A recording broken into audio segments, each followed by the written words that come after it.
नमस्कार। तो जी आज हम अपने पास डिस्कस करने जा रहे हैं revision test paper that is RTP of advance accounting subject release by ICAI few days just back for the November 2020 examination student. तो एज यूजुअल आपके पास जो है हर चैप्टर का एक एक क्वेश्चन यहाँ पे आरटीपी के अंदर दिया हुआ है। हम अपने पास सारे क्वेश्चंस को एक बार पढ़ेंगे, समझेंगे उधर क्या पॉइंट्स दिए गए हैं और उनको अपने पास आंसर से अपने चेक करेंगे। काफी जगहों में हम डिटेल में भी बात करेंगे, ठीक है ना। कुछ अमेंडमेंट्स भी है जो हमें अपने पास एग्जामिनेशन के लिए ध्यान रखनी है स्टूडेंट। तो we are going to discuss about the paper number 5 जो एडवांस अकाउंटिंग हमारे पास रहता है इन अवर इंटर, ठीक है जी।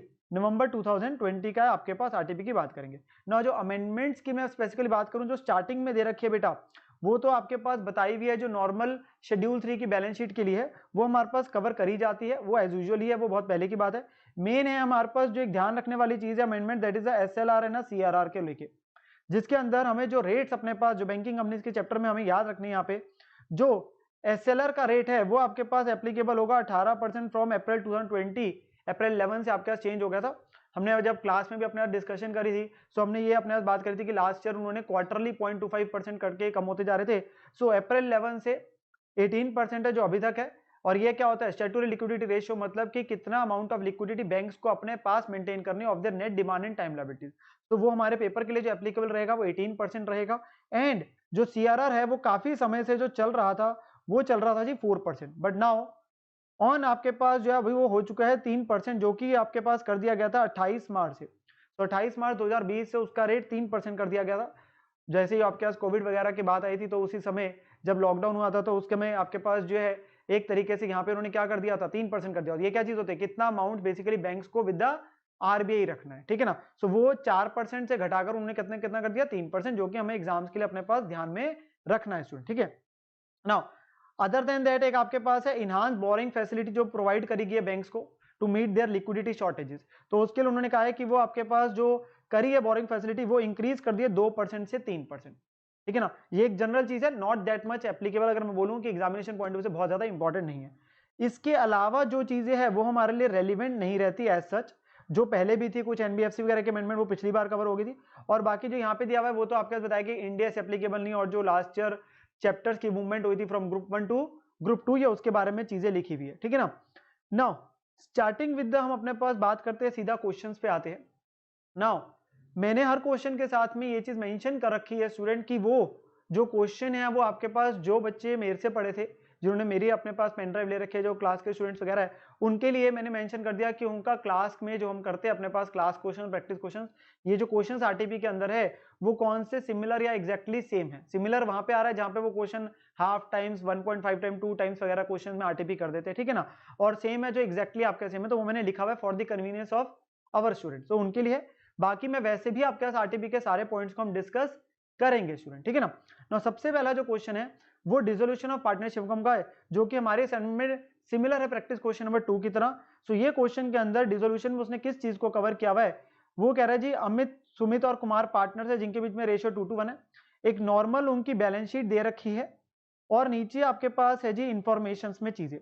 इंफॉर्मेशन में जो पॉइंट्स है, एक तो है रियलाइजेशन का खर्चा टोटल 18,000 है, जिसमें से 3,000 तो अमित जो पार्टनर है वो पे कर रहा है। क्रेडिटर एक फर्नीचर लेके जा रहा है, बुक वैल्यू 12,000 वाला कितने में 10,800 में। रेस्ट ऑफ द क्रेडिटर्स को पे कर रहे हैं 6.25% डिस्काउंट पे, कम दे रहे हैं। बाकी जो एसेट्स रिलाइज हुए वो कैसे, फर्नीचर कुमार लेके चला गया 90% बुक वैल्यू पे, स्टॉक 120% पे रिलाइज हो रहा है, बुक डेट में 12,000 बैड डेट है, बाकी फुली रिलाइज है। लैंड एंड बिल्डिंग 165 में और इन्वेस्टमेंट अमित ले गया 15% डिस्काउंट पे, कम वैल्यू पे। आधे लोन के लिए डी ने एक्सेप्ट करी प्लांट एंड मशीनरी और 7,500 कैश। जो बाकी है उसे 10% डिस्काउंट पे करा। तो जो लोन है डी का बेसिकली उसके आधे लोन के लिए हमने यहाँ पे क्या किया है, उसे प्लांट मशीनरी दी है और 7,500 कैश दिया, और बाकी का आपके पास 10% डिस्काउंट पे। कह रहा है बिल पेबल आपके पास due on average basis of 1 month after 31 March है, बट वो इमीडिएटली पे ऑफ हुए थे 31 मार्च का 6% डिस्काउंट पर एनम। तो एक महीने बाद आपके पास पेमेंट थी, उन्हें आज ही हम कर रहे हैं तो 6% पर एनम के हिसाब से आपके पास डिस्काउंट एक आ रहा है, तो वो आपके पास उतनी कम पेमेंट हो जाएगी। हमें जो क्वेश्चन मांगा गया वो क्या, रियलाइजेशन बैंक अकाउंट और पार्टनर कैपिटल अकाउंट। ना सबसे पहला टास्क हमेशा हमारे पास क्या रहता है कि हम एग्जिस्टिंग बैलेंस शीट को जो है बेटा वो ट्रांसफर कर देते हैं बुक वैल्यूज को। सो जितने भी एसेट लायबिलिटीज है वो ट्रांसफर हो जाएंगे, आउटसाइडर लायबिलिटीज आपके पास रियलाइजेशन में बुक वैल्यू है। पार्टनर्स कैपिटल अकाउंट रिजर्व्स वगैरह ट्रांसफर हो जाते हैं पार्टनर्स कैपिटल अकाउंट में, और बैंक अकाउंट का सीधा आपका बैंक का जो बैलेंस है वहां चला जाता है। तो व्हेन वी डू दिस, तो इन अवर आंसर में आपके साथ साथ देखते हैं स्टार्टिंग में जो चीजें है ये सारी आपके पास ट्रांसफर करी गई है। ये सारी चीजें आपके ट्रांसफर करेंगे बुक वैल्यू जो है, ठीक है ना। तो यहाँ तक जो आपका स्टॉक दिया हुआ है 36,000 तक, यहाँ तक आपके पास एसेट साइड की चीजें की हुई है, उधर लायबिलिटीज करी हुई आउटस्टैंडिंग सैलरी तक, ठीक है ना। देन पार्टनर्स कैपिटल अकाउंट और बैंक अकाउंट में क्या है, बैंक का आपके पास ओपनिंग बैलेंस 13,500 है, वो आपके पास यहीं पे लिख देता हूं मैं सामने 13,500, ठीक है ना। और फिर आपके पास जो है वो कैपिटल अकाउंट्स में जो चीजें गई है वो ओपनिंग बैलेंस आ गया इनका। देन हमारे पास जो जनरल रिजर्व का बैलेंस है, और एक जो पार्टनर कुमार के लोन की बात हुई है, क्योंकि उसका खुद का जो डेबिट बैलेंस है तो उसका बैलेंस जो है यहाँ पे हमने ट्रांसफर कर दिया, ठीक है ना। उसका डेबिट बैलेंस है तो हमने उसे पैसे लेने, तो उसके कुमार के लोन को हम सेपरेटली पे नहीं कर रहे, वो उसको हमने यहीं पे ट्रांसफर कर दिया है, ठीक है ना। तो ये चीजें आपके पास दी गई है। नाउ जो रियलाइजेशन के आपके पास रिलेटेड पॉइंट्स हमें क्वेश्चन में दिए गए थे, अगर हम उनको देखते हैं तो सबसे पहले हमारे पास पॉइंट आ रहा था जो रियलाइजेशन के खर्चे टोटल 18,000 है, जिसमें से 3,000 अमित ने बॉन्ड करे। तो हमने क्या करना है, यहाँ पर जो रियलाइजेशन में 2 बैंक आएगा खर्चों का वो 15,000 है, और बाकी अमित ने पे करे तो 2 अमित में चला जाएगा। तो एक चीज जो अमित के कैपिटल अकाउंट में अब बाद में जाके आ जाएगा, ठीक है ना। देन जो नेक्स्ट पॉइंट था दैट वाज क्रेडिटर्स, वो फर्नीचर लेके जा रहे 12,000 वाले को 10,800 में, जो टोटल क्रेडिट है वो 10,800 से कम होंगे, और बाकी को 6.25% हमने डिस्काउंट पे दिया। तो इसका हमारे पास वर्किंग नोट दिया हुआ है, तो हम अपने पास वर्किंग नोट से अपने पास इस चीज को चेक कर लेते, टैली कर लेते अपने पास। सो क्रेडिटर्स टोटल है 30,000 के, जो 12,000 वाला फर्नीचर उन्होंने कितने में लिया 10,800 में, तो 10,800 कम हुआ, और बाकी बचे 19,200 जिसे हमने क्या किया 6.25% डिस्काउंट बना इसका, और टोटल पेमेंट कितनी करी जा रही है 18,000 स्टूडेंट। तो क्रेडिटर्स को टोटल पेमेंट आ जाएगी रिलेशन में 18,000 जो करी जा रही है। नेक्स्ट इसके अगला हमारे पास पॉइंट था कि जो एसेट्स आपके सेल हो रहे हैं, जिसमें फर्नीचर जो बचा हुआ है, ऑब्वियसली बचा हुआ, क्योंकि जी 12,000 की बुक वैल्यू का फर्नीचर तो आपके पास क्रेडिटर्स को दे दिया था, क्योंकि फर्नीचर की बुक वैल्यू से बुक वैल्यू कम होगी। जो बाकी बचा है वो 90% पे आ रहा है, सो उसका भी आपके पास वर्किंग नोट आ गया यहाँ पे कि टोटल जो फर्नीचर था 25,500 का, 12,000 का कौन लेके क्रेडिटर्स, जो बाकी बचा वो 10% डिस्काउंट करके जो कुमार पार्टनर है वो कितने में लेके जा रहा है 12,150। तो जनरल सा पॉइंट आपके पास ये वाला था, ठीक है ना। देन नेक्स्ट हमारे पास है स्टॉक वगैरह बिक रहा है 120% पर डायरेक्टली, जितनी स्टॉक की वैल्यू उसका 120% कर देंगे। बुक डेट्स हमारे पास जो आ रहे हैं वो 12,000 बैड डेट, बाकी आपके पास पूरे मिल गए। और इन्वेस्टमेंट जो है वो आपके पास लैंड बिल्डिंग डायरेक्टली दिया 165, और इन्वेस्टमेंट जो है वो अमित लेके जा रहा है 15% डिस्काउंट पे, सो वो आगे वैल्यू। मेन है लोन वाला पॉइंट, हम लोन वाले पॉइंट पे चलते जो डी के लोन को लेके। ना डी का लोन जो आपके पास टोटल दिया हुआ है वो है 1,20,000। ना इसमें से उसने बोला जो 50% लोन है उसके बदले हमने क्या किया, प्लांट मशीनरी तो उसने एक ली 45,000 पर 7,500 कैश। तो जो प्लांट मशीनरी थी उसका कोई ऑब्वियसली आपके पास इफेक्ट नहीं होगा, क्योंकि वो तो 45,000 पे प्लांट में, बाकी जो हमने कैश दिया वो कैश आएगा।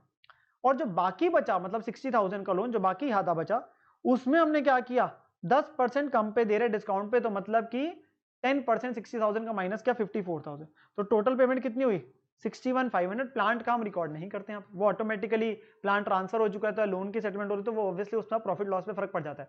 सो if any liability settled by giving off any asset, so उसको हमारे रिलेशन अकाउंट में सॉर्ट नहीं करा जाता, ठीक है ना। तो ये आ जाएगा। और एक बिल पेबल को हमने बोला था लास्ट पॉइंट में कि 6% डिस्काउंट पर एनम के हिसाब से आपके पास है, तो एक महीने की बात हो रही है हमारे पास, तो एक महीने के हिसाब से उतना डिस्काउंट आपके बन के कितना बन गया 11,940। तो ये सारी चीजें थी जिसके अंदर डी का लोन का पॉइंट मैं बोलूंगा थोड़ा सा इंपॉर्टेंट था। तो हमने जब अपने पास ये सारी चीजें दिखाई, बिल्स पेबल, डी के लोन को टोटल पेमेंट करी, क्रेडिटर्स का वर्किंग नोट बनाया, और आउटस्टैंडिंग सैलरी डायरेक्टली आ जाएगी, वो सारी पेमेंट्स हो गई। और सिमिलरली जो आपने कुमार लेके गया फर्नीचर उसका वर्किंग नोट बात करी, ये एसेट्स जो आपके रियलाइज हुए वो सारे आ गए, टोटल करेंगे। और इन्वेस्टमेंट अमित लेके गया, आपके पास रियलाइजेशन प्रॉफिट आ गया which is transferred in their PSR, जो आपके पास चला जाएगा। एंड देन जब हम अपने पास बनाते हैं capital account, so normal question है आपके पास रियलाइजेशन की जो चीजें टेक ओवर्स की थी वो आपके पास आ गई, ठीक है ना, अमित के रिस्पेक्ट में आ गई और कुमार के रिस्पेक्ट में आ गई, बाकी रियलाइजेशन का प्रॉफिट ट्रांसफर हुआ, और फाइनली क्लोज हो जाएगा बाय बैंक आपके पास 2 बैंक करते हुए आपका क्वेश्चन खत्म हो जाएगा, और उससे बैंक अकाउंट टैली हो जाएगा, ठीक है ना। क्वेश्चन आपके पास जो था वो आसान था, क्वेश्चन के अंदर चीजें जिनका ध्यान रखना है, यहाँ तो क्वेश्चन के अंदर कोई इंसॉल्वेंसी का पॉइंट नहीं है, कोई आपके पास जो हमने चीजें और सीखते हैं पीसमिल डिस्ट्रीब्यूशन है, अमेलगमेशन ऑफ फर्म का कंसेप्ट कन्वर्जन, ऐसा कोई क्वेश्चन नहीं था यहाँ पे आरटीपी में।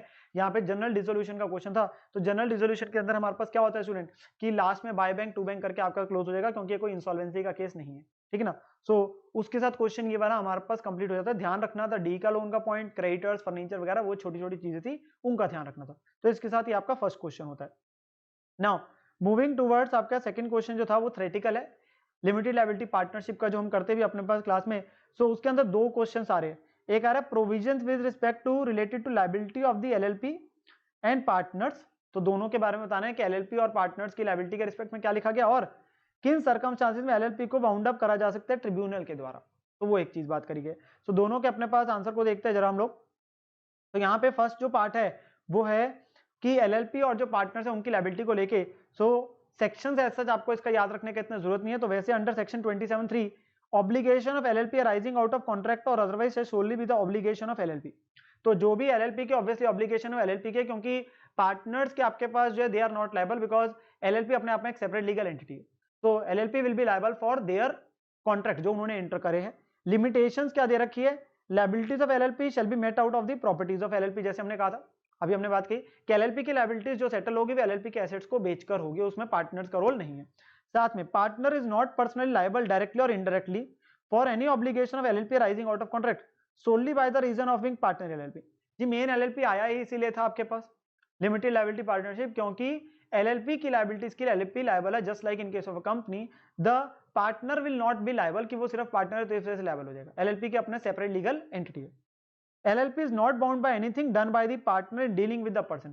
अब उल्टा आ गया, LLP कब बाउंड नहीं होगी, वो हम कह रहे हैं अगर पार्टनर के पास कोई अथॉरिटी नहीं थी to act on the behalf of LLP in doing a particular act, partner ने कोई कॉन्ट्रैक्ट एंटर करा बेसिकली और पार्टनर को उसके लिए अथॉरिटी नहीं दे रखी थी, so it was not having any authority to enter into a particular contract, let's say कोई काम करने के लिए on behalf of LLP and the other person knows that the partner has no authority और डज नॉट नो और believe him to be a partner in that, और दूसरे person को पता है जिसके साथ काम करा जा रहा है कि हाँ ये पार्टनर नहीं है, फिर भी वो उसके साथ कॉन्ट्रैक्ट एंटर कर रहा है, ठीक है ना, तो उस केस के अंदर एलएलपी बाउंड नहीं होगी। और फिर एक आता है एलएलपी की liability and the partners perpetrating fraudulent dealings shall be unlimited, तो ये बात आ गई कि एलएलपी की लायबिलिटी और पार्टनर्स अगर आपके पास कोई फ्रॉड वगैरह कर रहे हैं लोग, तो इस केस में लायबिलिटी अनलिमिटेड हो जाती है, आपके पास लिमिटेड नहीं रहती, ठीक है ना। ना अगला पार्ट था कि एलएलपी कब वाउंड अप करी जा सकती है ट्रिब्यूनल के द्वारा, सो उसमें है अगर LLP decide that it should be wound up, मतलब एलएलपी ने फैसला कर लिया कि ट्रिब्यूनल के द्वारा वाउंड अप होगा, वो एक केस आ गया। अगर 6 महीने से आपके पास ज्यादा हो चुका है, नंबर ऑफ पार्टनर्स 2 से कम है, तो उस केस के अंदर हो जाता है कि पार्टनर्स एक ही रह गया आपके पास अब और 6 महीने से ज्यादा हो चुके हैं। अगर एलएलपी इज अनेबल टू पे इट जस्ट, मतलब एक तरीके से इंसॉल्वेंट हो चुकी है एलएलपी, तब LLP has acted against the interest of the integrity and sovereignty of India, the security of the state और public order, मतलब अगर हम इन द पब्लिक इंटरेस्ट बात करें आपके पास, तो उस केस में उसे बंद करने की यहाँ पे बात हो रही है, it is acted against the interest of the integrity and sovereignty. और फिर एक आ रहा है एलएलपी ने डिफॉल्ट किया था in filing of statement of account and solvency with registrar for 5 consecutive financial, 5 साल तक उन्होंने जो रिक्वायर्ड स्टेटमेंट्स वगैरह वो रजिस्ट्रार को सबमिट नहीं करी, तो आपके पास एलएलपी को वाउंड अप कर दिया जाएगा। सो ये आपके पास पॉइंट्स है जो इनका हमें यहाँ पे याद रखना पड़ता है स्टूडेंट। नाउ जो नेक्स्ट क्वेश्चन हमारे पास आ रहा है that is from ESOP employ stock option plan से आ रहा है, which is same as the practice question number 5 हमारी जो असाइनमेंट है। सो क्वेश्चन बड़ा आसान सा, उसने बोला कौशल लिमिटेड की शेयर कैपिटल है शेयर है 10 रुपीज के, 1 जनवरी को उन्होंने 5000 एम्प्लॉय स्टॉक ऑप्शन दिए 30 रुपए पे, जब मार्केट प्राइस है 50, तो 50 वाले को 30 पे दिया जा रहा है, ऑप्शंस को एक्सरसाइज करना है मार्च के एंड तक, इंप्लॉइज ने कितना एक्सरसाइज करे सिर्फ 3600 और बाकी लैप्स हो गए, एंट्रीज डालनी है जी। तो यहाँ पे within the same year आ रहा है, जनवरी में दिया मार्च के अंदर ही टाइम दे दिया, जो कि वैसे जनरली पॉसिबल नहीं होता, बट हमारा क्वेश्चन ऐसे आ जाते हैं। तो यहाँ पे हम क्या करते हैं, ऐसा तो है नहीं कि वेस्टिंग पीरियड के दौरान कोई खर्चा रिकॉग्नाइज करना, employ company expense to employ stock option outstanding, यहाँ पे तो सिंपल है, जितनों ने पैसा दिया उतने की हम सीधा एंट्री डाल देते हैं। तो our relevant will not be 5000, it will be only 3600। तो 3600 के रिस्पेक्ट में 50 वाला शेयर हम 30 पे दे रहे हैं, बेसिकली 20 का कंसेशन है, तो वो आपके पास बुक हो जाएगा। और शेयर की फेस वैल्यू कितनी है 10 है, तो बाकी प्रीमियम में चला जाएगा। तो 3600 को लेके हमारी एंट्री यहाँ पे डलनी है स्टूडेंट, तो हमें जर्नल एंट्रीज डालनी है यहाँ पर, जो आके आपके पास कह गया till the end of March relating to ESOP, as company की बुक्स कब क्लोज होती है 31 मार्च को। तो हम एंट्री देख लेते हैं, 3600 के रिस्पेक्ट की एंट्री है। सो हमारे पास 3600 ने पैसा दिया, तो 3600 इंटू 30 आ गया जी किसमें, बैंक में। खर्चा बुक हो गया 20 रुपीज के हिसाब से, 3600 इंटू 20। शेयर कैपिटल में कितना चला गया 3600 इंटू 10। आपका पर शेयर अगर ठीक है, जो हम हमेशा सीखते हैं, पर शेयर का मतलब है 3600 तो कॉमन है, मल्टीप्लाई है, 30 रुपीज बैंक में आना है, 20 रुपए का खर्चा है एम्प्लॉय कंपनी में, 10 रुपए शेयर कैपिटल में, और 40 रुपीज कहाँ चला गया प्रीमियम में। तो अगर ये ठीक है आपकी एंट्री, हमेशा कभी दिक्कत नहीं आएगी। और जो एम्प्लॉय कंपनी एक्सपेंस है वो कहाँ चला जाएगा, PNL में चला जाएगा साल के लास्ट डे पे, वो आपके पास आ गया 20 रुपीज के हिसाब से जो कंसेशन दिया था। तो जनरल क्वेश्चन जो कि 4 मार्क्स 5 मार्क्स का कई बार एग्जाम में आ जाता है, ठीक है, जिसके हम काफी क्वेश्चन अपने पास क्लास में भी करते हैं, तो वो एक जनरल सा क्वेश्चन था ये वाला, ठीक है ना। Now next question is from the buyback of security से हमारे पास आ रहा है, which is same as the practice question 13, जहां पे डेट इक्विटी रेशियो टेस्ट को लेके बात हो रही है।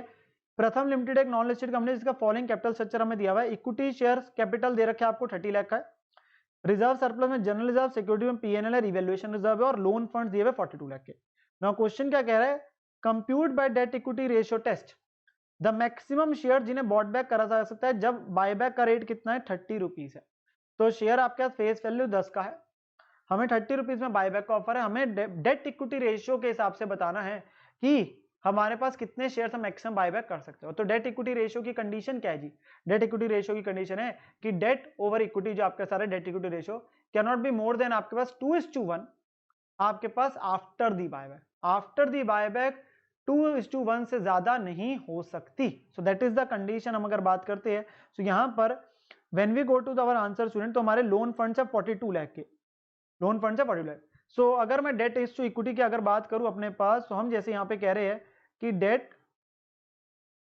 Over equity should be equal to less than equal to 2:1 and that is after buyback। तो आफ्टर बायबैक ये आपके पास जो है ये कंडीशन है ना। जब इसे देखते हैं तो क्या बन जाता है कि equity should be greater than equal to debt by 2,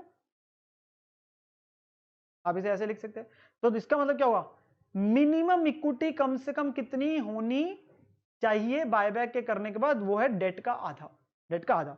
so minimum equity कितनी बन गई, 21 लाख, 42 लाख अगर लोन फंड है तो 21 लाख, क्योंकि लोन फंड्स में तो चेंज नहीं आना ना बिकॉज ऑफ दी आपके पास जो बायबैक का इवेंट है, तो loan funds will remain same that is 42 lakh. तो कम से कम इक्विटी 21 लाख होनी चाहिए। अब हमारी प्रेजेंट इक्विटी कितनी है अगर बात करें यहाँ पे, सो जी प्रेजेंट इक्विटी अगर हम बात करते हैं यहाँ पर, सो प्रेजेंट इक्विटी में आ रहा है 30 लाख और आपके पास ये सारी चीजें आ गई, जनरल रिजर्व, सिक्योरिटी पीएम और पीएनएल। क्या यहाँ पे रिवैल्यूएशन रिजर्व आएगा, आंसर इज नो, वो पार्ट नहीं। और यहाँ पे paid up capital plus free reserve equity के अंदर लिया जाता है and security premium is considered as a free reserve for the purpose of buyback, for the purpose of buyback security premium को लिया जाता है। तो सारों को जब ऐड कर देंगे तो आपके पास बन गई प्रेजेंट आपके पास जो इक्विटी आ रही है वो हमारे पास हो जाएगा। और यहाँ पे ये इन करोड़ आपके पास जो है गलती से लिखा हुआ है बेटा, आईसीआई की तरफ से कॉपी पेस्ट हुआ है ना वो क्वेश्चन, क्योंकि कुछ करोड़ वाले होते हैं तो उसकी वजह से आपके पास है, तो उसे अपने पास काट देना यहाँ पे, जहाँ पे भी आपके पास वो करोड़ वगैरह लिखा आ रहा है वो करोड़ आपके पास ऑब्वियसली नहीं आना। तो अभी आपकी प्रेजेंट इक्विटी कितनी है, 70-80। नॉब हमने अपने पास ये बात सीखनी है कि यहाँ पे आपकी लिखनी है कुछ साइमल्टेनियस इक्वेशन अप्रोच। हम कम से कम इक्विटी बात करें 21 लाख, अभी है 70-80 जो हमारे पास बात हो रही है ना। यहाँ पे हम इसे निकालते कैसे, हम बोलते हैं अपने पास जैसे यहाँ पे आपके पास इक्विटी तो आपके पास प्रेजेंट निकाल के, हम यहाँ पे अपने पास बात करते हैं जी जितनी फेस वैल्यू के इक्विटी शेयर बायबैक करेंगे उतना अमाउंट आपको एक तो सीआरआर भेजना है, ये बात आपका ध्यान है। और वो तो हो गया 10 रुपीज पर शेयर, और 30 रुपीज के से आपकी इक्विटी कम क्यों नहीं है, क्योंकि आप अपनी इक्विटी शेयर कैपिटल को 10 से डेबिट करेंगे और 20 रुपए जो आप एक्स्ट्रा दे रहे हैं प्रीमियम ऑन बायबैक वो आपका राइट ऑफ हो जाएगा with the free reserve and security premium वगैरह, तो वो एक आपके पास होना है। अब जिसकी वजह से हमारे पास जो आ रहा है, हमें अब ये जानना है कितने शेयर मैक्सिमम बायबैक कर सकते हैं। हम क्या बोलते हैं, मान लीजिए कि आपके पास जो है सीआरआर में जाना है ₹X और जो मैक्सिमम परमिटेड बायबैक है वो है 5। तो हमने दो चीजें ले ली कि अमाउंट ऑफ बायबैक Y है और सीआरआर में जो जाना है वो X है। तो यानी कि अगर हम बात करें 70-80 minus X minus 21 lakh equal to Y, आप सिंपली बोल दीजिए 70-80 अभी है, इसमें से X भी माइनस होना है Y भी माइनस होना है और वो किसके बराबर होगा, 21 लाख के बराबर होगा। और दूसरी चीज आती है X और Y में क्या रिलेशन है, बेटा X से आपके पास सीआरआर में कितना जाना है, तो पर शेयर ये 10 है और जबकि बायबैक का रेट कितना है पर 30 रुपीज। तो आपके पास रिलेशन निकल के आ गया कि आपके पास जो है y इक्वल टू 3x।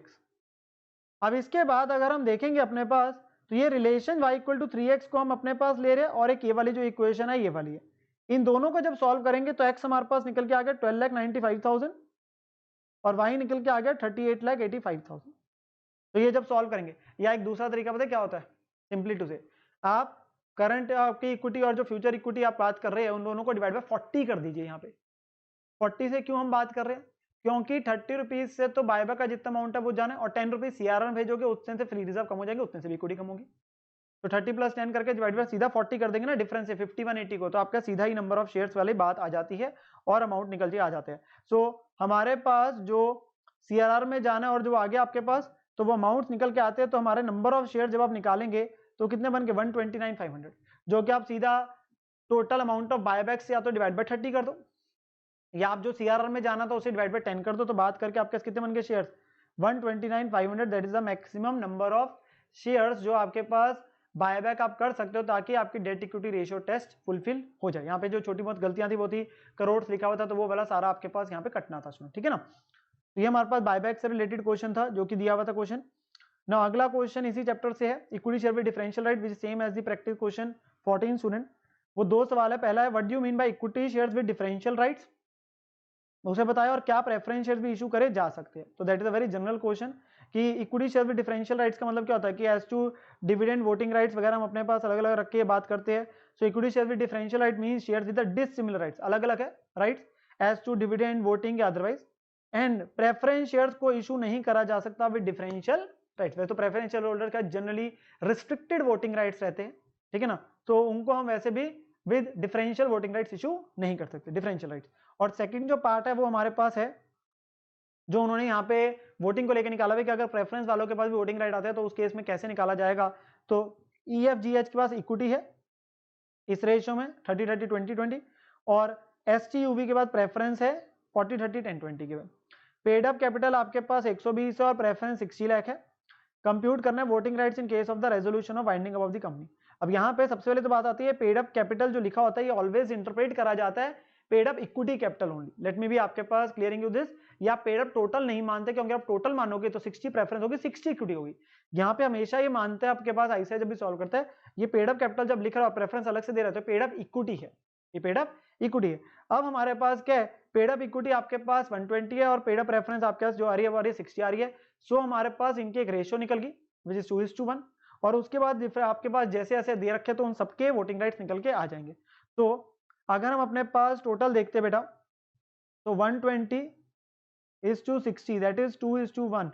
तो इक्विटी शेयर कैपिटल और प्रेफरेंस शेयर कैपिटल का आपस में शेयरिंग कैसे आ रही है 2/3 and 1/3, that is the weights हमने अपने पास कर लिए। और उसके बाद जो इक्विटी वाले हैं उनका क्या करना है, अब 2/3 के अंदर उनकी रेशियो लगा दी 30-30-20-20 करके, सो वो वैल्यूज आ जाएगी। यहां तक आपके पास आ गया इक्विटी वालों का, और फिर प्रेफरेंस वालों का क्या कि उनका 1/3 के अंदर जो रेशियो है 40-30-10-20, तो आपके पास वो वैल्यूज निकल के आ गया। आपने इसे परसेंटेज में दिखाना है तो परसेंटेज में भी जरूर दिखा दीजिए, आप वैसे कर सकते हैं। तो इफेक्टिवली क्या होगा कि इक्विटी वालों का जो 2/3 है मतलब 66.67% उसकी रेशियो हो रही है आपके पास जो 30-30-20-20 है, और जो इनका बचा 1/3 मतलब 33.33% उसका 40-30-10-20 हो रहा है। तो वो परसेंटेजेस एक तरीके से आ जाएगी, टोटल बनेगा आपका 100%। तो वो एक क्वेश्चन कई बार एग्जाम में आया था, it's a very general question student. Next जो क्वेश्चन है that is from the amalgamation of companies, question बड़ा है हमारे पास, it is same as the exactly practice question number 21 जो हम करा था हमने। नाउ क्वेश्चन में आपके पास दो कंपनीज के बारे में बताया हुआ है, एक्स लिमिटेड और वाई लिमिटेड। तो यहाँ पे क्वेश्चन में बड़ा क्लियरली लिखा है कि रिटायरमेंट ग्रेचुइटी फंड एक लॉन्ग टर्म है जिसमें कंफ्यूजन ना आए आपके पास, इट्स आपके पास लॉन्ग टर्म प्रोविजंस में दिखाया जाता है बैलेंस शीट में, बाकी एसेट साइड और लायबिलिटी साइड है। क्वेश्चन कह रहा है एक्स ने किसको एब्जॉर्ब करा है, वाई को। तो X is a purchasing company, Y आपकी ओल्ड कंपनी है। 10% प्रेफरेंस होल्डर्स को पे करना है 10% प्रीमियम पे, और अपने वाले 9% प्रेफरेंस शेयर दे रहे हैं। गुडविल जो निकालनी है वो निकालनी है 2 times of the average profit पिछले 3 सालों के, जिसमें 16-17, 15-16 और 14-15 के प्रॉफिट है। कह रहा है जो 14-15 का प्रॉफिट है उसके अंदर एक इंश्योरेंस क्लेम का अमाउंट जुड़ा हुआ 25,000, जो आग लगी थी 13-14 में और नुकसान हुआ था 30,000 का, और 15-16 में एम्बेजलमेंट ऑफ कैश हुआ था 10,000 का एक नुकसान। तो वो अब नॉर्मल आइटम्स के एडजस्टमेंट करनी है while computation of the goodwill. Land building की वैल्यू बताई, प्लांट मशीनरी की वैल्यू बताई, इन्वेंट्री को टेक ओवर करा 10% कम पे, प्रोविजन फॉर डाउटफुल है 2.5% है। अनरिकॉर्डेड एक एसेट दिया हुआ है वाई की बुक्स में जिसकी फेयर वैल्यू 15 है जिसे रिकॉर्ड करा जा रहा है। ट्रेड पेबल्स के अंदर 20,000 अब पेबल टू एक्स है तो ये इंटर ओइंग हो गया जिसे कैंसिल आउट कर देंगे mutual owing. Equity share holders को इक्विटी शेयर जो दिए जाएंगे वो 5% प्रीमियम पे दिए जाएंगे। क्या ये बताया कितने नंबर ऑफ शेयर्स, नहीं जी। तो हमारा यहाँ पे परचेज कंसिडरेशन के समय नेट पेमेंट मेथड नहीं रख सकता, कौन सा मेथड लगेगा, नेट एसेट मेथड लगेगा, क्योंकि नेट पेमेंट तभी लग सकता है अगर वो डायरेक्टली बता दे प्रेफरेंस वालों को इतना इक्विटी वालों को इतना, तो आपके पास नेट पेमेंट लगेगा। नहीं तो कौन सा लगेगा, यहाँ पे नेट एसेट लगेगा, प्रेफरेंस वालों का माइनस करके बाकी इक्विटी वालों का आ जाएगा। हमें रियलाइजेशन अकाउंट बनाना है एक तो पुराने के बुक्स में, जर्नल एंट्रीज डालनी है नए की बुक्स में, और फिर उसकी बैलेंस शीट बनानी है। तो आपके पास सारी चीजें आ गई। नो यहाँ पर जब हमने सबसे पहला काम होता है परचेज कंसिडरेशन निकालना। परचेज कंसिडरेशन में क्योंकि नेट एसेट मेथड लगना है तो सबसे रेलिवेंट पॉइंट आ गया आपका point number 2 which is the goodwill. तो हमें यहाँ पर गुडविल की एडजस्टमेंट करनी है अपने पास। So before we come to the realization, journal entries and balance sheet, we are going to see the value of the goodwill, जिसके अंदर पिछले 3 सालों के प्रॉफिट्स की बात करी गई थी स्टूडेंट। सो 16-17 का 90,000 है, वो हमने 90 ले लिया एज इट इज। देन 15-16 का आपके पास कितना है 78, और उसने कहा था इस साल एम्बेजलमेंट ऑफ कैश, नुकसान जो आपके पास एक नॉर्मल इवेंट आ रहा है, तो वो आपके पास क्या कर देंगे, हम इसको अपने पास जो है एड बैक कर देंगे। और जो इससे पिछला साल है 14-15, उसका प्रॉफिट कितना है 72, और 14-15 के प्रॉफिट में क्लेम का अमाउंट जुड़ा हुआ है। जी जो नुकसान हुआ था आग से जो लगा था 30,000 का, वो 13-14 में हुआ था, उसको तो ले ही नहीं रहे हम लोग, तो उसका यहाँ कोई रेलेवेंस नहीं। जो क्लेम जुड़ा हुआ 25,000 का इंश्योरेंस क्लेम का अमाउंट, वो अब नॉर्मल गेन है, तो वो आपके पास माइनस हो जाएगा 25,000 यहाँ पर। तो हमारे पास सही प्रॉफिट्स आ गए टोटल, एवरेजिंग करी और 2 ईयर परचेज करके क्या आ गई, गुडविल की वैल्यू आ गई, ये आपने यहाँ पे कट किया। देन जब हम अपने पास परचेज कंसिडरेशन पे जाएंगे स्टूडेंट, तो यहाँ पर आपके पास गुडविल की वैल्यू तो 150 आ गई। बाकी सारे आपने क्या लेने हैं अपने पास, जो हमने एसेट वैल्यू लायबिलिटीज जिस वैल्यूज पे टेक ओवर करे, और अगर किसी का नहीं दिया तो उसे किस पे लेते हैं, बुक वैल्यू पे। तो सारे एसेट्स की जोन सी वैल्यू बताइए वो हमने यहाँ ले लेनी है, माइनस सारी लायबिलिटीज।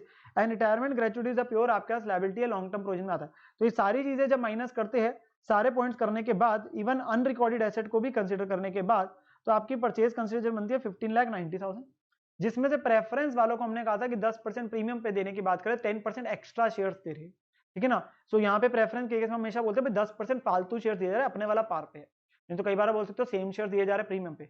हमने 10% एक्स्ट्रा देने की बात कर रहे हैं, तो आपका ज्यादा वैल्यू शेयर अपना पार पे, तो नंबर ऑफ शेयर बढ़ गए। सो 3,30,000 प्रेफरेंस वालों का हो गया, तो 1260 किसका हो गया जी, इक्विटी का हो गया, जो कि डिवाइड करेंगे आप किससे, 10.5 रुपए से, क्योंकि शेयर हमने 5% प्रीमियम पे इशू किया लास्ट पॉइंट के हिसाब से, तो 5% प्रीमियम के हिसाब से डिवाइड करेंगे 10.5 से, तो नंबर ऑफ शेयर्स आगे 1,20,000। तो ये हमारे पास चीज आती है परचेज कंसिडरेशन 1590, और वो डिस्चार्ज कैसे हो रही है।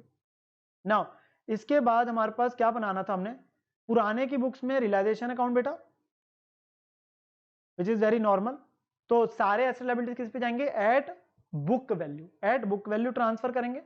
Bye X limited purchase consideration आएगा आपके पास। प्रेफरेंस शेयर होल्डर्स का ये डालना मत भूलना, क्योंकि प्रेफरेंस शेयर्स को अगेंस्ट 3 लाख उनके लिए जो कंसिडरेशन में हिस्सेदारी आ रही है वो 330 की आ रही है, जो उन्हें प्रेफरेंस शेयर मिल रहे हैं। तो 30,000 जो एक्स्ट्रा है, उतने से आपका प्रॉफिट जो है बेसिकली कम हो गया रियलाइजेशन का, वो डल जाएगा। तो ये कई बार बच्चा जो है पॉइंट भूल जाता है, क्योंकि जब इंडिविजुअली रियलाइजेशन बनाते हो, जब पता क्या होता है आप सारे लेजर अकाउंट बनाते हो तो ध्यान हो जाता है, इंडिविजुअली में गलती हो जाती है, तो इसलिए इसे मार्क कर दिया, और बाकी प्रॉफिट आ गया इक्विटी शेयरहोल्डर को चला जाएगा। दिन से यही मांगा था। नए वाले में जर्नल एंट्रीज में पहली business purchase to liquidator simple है, देन सेकंड एंट्री में सारे एसेट्स टू लायबिलिटीज वगैरह करके आगे, यहाँ पे एंट्री में डिफरेंस नहीं आएगा बेटा, क्योंकि जब नेट एसेट मेथड लगाया है, नेचर ऑफ परचेज है, तो डिफरेंस नहीं आएगा आपके दोबारा से। अगर नेट पेमेंट से परचेज कंसिडरेशन निकली होती कि कंसिडरेशन अलग से निकाली, एसेट माइनस लायबिलिटीज अलग है, तो गुडविल या कैपिटल रिजर्व का डिफरेंस के बारे में बात करता हूं, ऑब्वियसली अगर वो नेचर ऑफ परचेज है, मर्जर में अलग ट्रीटमेंट होती है। सो ये आपके पास एज यूजुअल नॉर्मल एंट्री जो परचेज कंसिडरेशन के लिए थी वो आ गई। देन हमने सेटलमेंट करा, तो जो हमारे पास लिक्विडेटर को दिए गए प्रेफरेंस शेयर 330, हमने ज्यादा वैल्यू के ज्यादा नंबर ऑफ शेयर दे रहे, और इक्विटी तो प्रीमियम पे ही थे 5%, तो वो बाइफरकेट हो गया। Then simply the balance sheet has to be made considering, क्या करना होता है हमेशा, एक्स लिमिटेड की खुद की बैलेंस शीट प्लस जो आपने जनरल एंट्रीज डाली, प्लस जो जनरल एंट्रीज डाली उसका इफेक्ट देना। तो इक्विटी शेयर कैपिटल क्या होगी, जो पहले से थी प्लस जो आपके पास आ रही है, तो वो सारा करते हुए उसके नोट्स अकाउंट में मैं चलता हूं। सो टोटल हो गए 4,20,000, 3 लाख पहले साथ, जिसमें से 1,20,000 हमने कंसिडरेशन अदर देन कैश जो बिजनेस खरीदा उसके लिए, तो उसका स्पेसिफिक डिस्क्लोजर दे दिया। सेम प्रेफरेंस पहले 3,000 थे, 3,300 और दिए, तो टोटल 630 हो गया, और टोटल आ गया। रिजर्व सरप्लस में सिक्योरिटीज प्रीमियम आ गया, और एक आपका जनरल रिजर्व जो पहले से था, वो क्या वाई के रिजर्व सरप्लस आ रहे, नहीं आ रहे, क्योंकि आपके पास जो है नेचर ऑफ परचेज है। स्टैट्यूटरी रिजर्व कोई होता तो वो पक्का आता। देन आपके पास रिटायरमेंट ग्रेचुइटी फंड, जैसे मैंने कहा था, वो आपके पास लॉन्ग टर्म प्रोविजन में आना है। ध्यान रखना है कि आपके पास यहाँ पे इंटर ओइंग का जो ट्रेड पेबल्स में कैंसिल आउट हो गया, और एक हमारे पास जो ट्रेड रिसीवेबल्स है, एक वहां पे आपके पास कैंसिल आउट हो जाएगा। तो ट्रेड पेबल के अंदर ट्रेड रिसीवेबल जुड़ा हुआ है, तो वो आपके पास हो गया। जिसके रिस्पेक्ट में अगर मैं आपसे बात करूं, तो हमने जब अपने पास एंट्रीज डालने की बात करें, तो हमें एंट्रीज में उस चीज का नॉकआउट करना चाहिए, और हमें एक एंट्री डालनी चाहिए trade payable to trade receivable. तो एक एंट्री आपके क्रेडिटर टू डेटर जो हम बोलते हैं, वो आपकी एंट्री डलेगी, जो यहाँ पे नहीं दिखाई हुई है स्टूडेंट। तो एक एंट्री आपका जरूर आएगी 20,000 से, वो एंट्रीज में जरूर डालना है, ठीक है ना। तो उसके बाद आपका बैलेंस शीट बन जाएगी, विच विल बी एक्जैक्टली, जैसे मैंने हमेशा कहा एक्स लिमिटेड की खुद की बैलेंस शीट प्लस जो आपने एंट्रीज डाली उसको ऐड करके करना है, तो आपकी balance sheet will be tally. Main चीज थी एज ऑलवेज, अगर परचेज कंसिडरेशन एब्सोल्यूट क्लैरिटी है और नेचर ऑफ परचेज आपके पास, नेचर ऑफ पेमेंट आपके पास, मर्जर वाली सारी चीज क्लियर है, तो गलती कभी नहीं होती, ठीक है ना। तो that is the most important thing जो बेसिक्स हम सीखते हैं। देन जो नेक्स्ट हमारे पास आ रहा है that is from internal reconstruction which is same as our practice question of our notes, question number 15 के बिल्कुल सेम है। यहाँ पर हमें अपने पास जी पहले आपके पास बैलेंस शीट दे रखी है, शेयर कैपिटल है, preference share capital, reserve surplus वगैरह काफी आइटम्स आपको दे रखी है। नीचे प्रेफरेंस इवेंट 2 सालों से एरियर में है। मिस्टर वाई, कुछ लोगों का स्पेसिफिक इंटरेस्ट है, वो 60% डिबेंचर होल्ड करते हैं और वाई 40%। जेड जो है मोर ओवर 1,60,000 वो वाई और जेड को वैसे ही पेबल है स्ट्रेट पेबल्स, तो वो उनका ट्रेड पेबल्स के अंदर बताया गया। सारे इक्विटी शेयर्स को कन्वर्ट कर दिया into fully paid equity shares of 5 each, अलग अलग करके पॉइंट्स एक एक करके देता जाएगा हमारे को। और हमें अगर देखेंगे हमारे पास नॉर्मल तरीके से यहाँ पे आपके पास क्या करनी है जी, जर्नल एंट्रीज डालनी है सारी चीजों की, इंक्लूडिंग जो राइट ऑफ करना है goodwill, patents and loss in PNL को। Also bank account and reconstruction account बनाना है। अब पता है इसकी वजह से क्या हो गया, जब उसने मांगा है, अब आप सारी एंट्रीज में रिकंस्ट्रक्शन यूज करेंगे ना कि कैपिटल रिडक्शन। हम हमेशा बात करते हैं अगर क्वेश्चन कुछ नहीं बोलता तो आप कैपिटल रिडक्शन, आपको जोन सा सूट करता है वो कर लो, कैपिटल रिडक्शन या रिकंस्ट्रक्शन। नहीं तो आप अपने पास अगर क्वेश्चन है स्पेसिफिकली किसी लेजर अकाउंट का नाम ले दिया इन दोनों में से, तो आपको फिर सारी एंट्रीज में वो यूज करना पड़ेगा। हमेशा हमारा तरीका क्या होता है, आप पॉइंट बाय पॉइंट पढ़ते जाइए और उसकी एंट्री अपने पास डालते जाइए। तो सबसे पहले हमारे पास जो सबसे पहला पॉइंट है स्टूडेंट, वो है इक्विटी शेयर्स को कन्वर्ट कर दिया into fully paid equity shares of 5 each. ना मुझे सबसे पहले बताएंगे क्या ये सब डिवीजन है कि रिडक्शन है। बेटा इन फुल फ्लेज क्वेश्चन ही हमेशा आपके पास रिडक्शन आपके पास होती है। क्या है, रिडक्शन है, जब तक सब डिवीजन ना बोले कि सब divided into shares of 5 each, तो ये रिडक्शन ही है कि 10 वाले शेयर के बदले हम 2 शेयर दे रहे हैं 5 वाले। तो वो हमारे पास एंट्री जो है वो क्या बनेगी, equity share capital to equity share capital to reconstruction. 50 lakh के थे, 25-25 आधे आधे होगा क्योंकि 5 रुपीज में, तो 5 रुपीज की रिडक्शन होगी, 5 रुपीज के नए आपके पास शेयर है, तो नंबर ऑफ शेयर सेम है, ठीक है ना। सब डिवीजन में नंबर ऑफ शेयर बढ़ जाते, डबल हो जाते। देन सेकंड पॉइंट जो है, प्रेफरेंस शेयर्स को 50 पे ले गए और प्रेफरेंस होल्डर से अपना प्रेफरेंस इवेंट का जो एरियर था वो 2 सालों का फॉरगो कर दिया, तो उसकी तो कोई एंट्री नहीं आनी। उसके बदले उन्हें 9% शेयर्स भी हम के बदले आपके पास 10% वाले दे रहे, तो रिडक्शन करके 50 पे और 9 के बदले 10 वाले दे रहे हैं। तो हमारे पास एंट्री क्या बनी, 9% वालों के बदले हम अपने पास जो 100 वाले थे उसके बदले 10% वाले दे रहे 50 वाले, और रिकंस्ट्रक्शन में बाकी आधा चला गया। तो 20 लाख के बदले 10 लाख के प्रेफरेंस शेयर और 10 लाख कैपिटल रिडक्शन में, और जो फॉरगो करा उसका कुछ नहीं होना, जो preference conditional liability being waived of.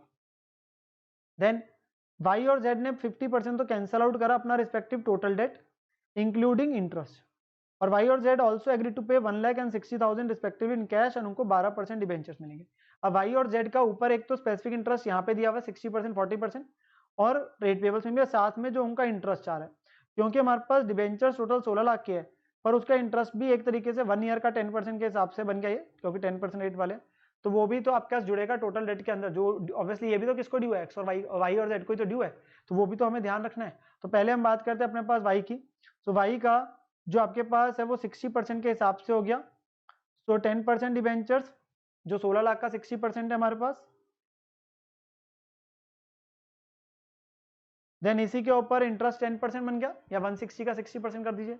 जो ट्रेड पेबल के अंदर 1 लाख था ये टोटल आ गया, इसमें से उन्होंने आधा क्या कर दिया अपने पास कैंसल आउट कर दिया, आधा वेव कर दिया, तो आधा जो बना वो रिकंस्ट्रक्शन में चला गया।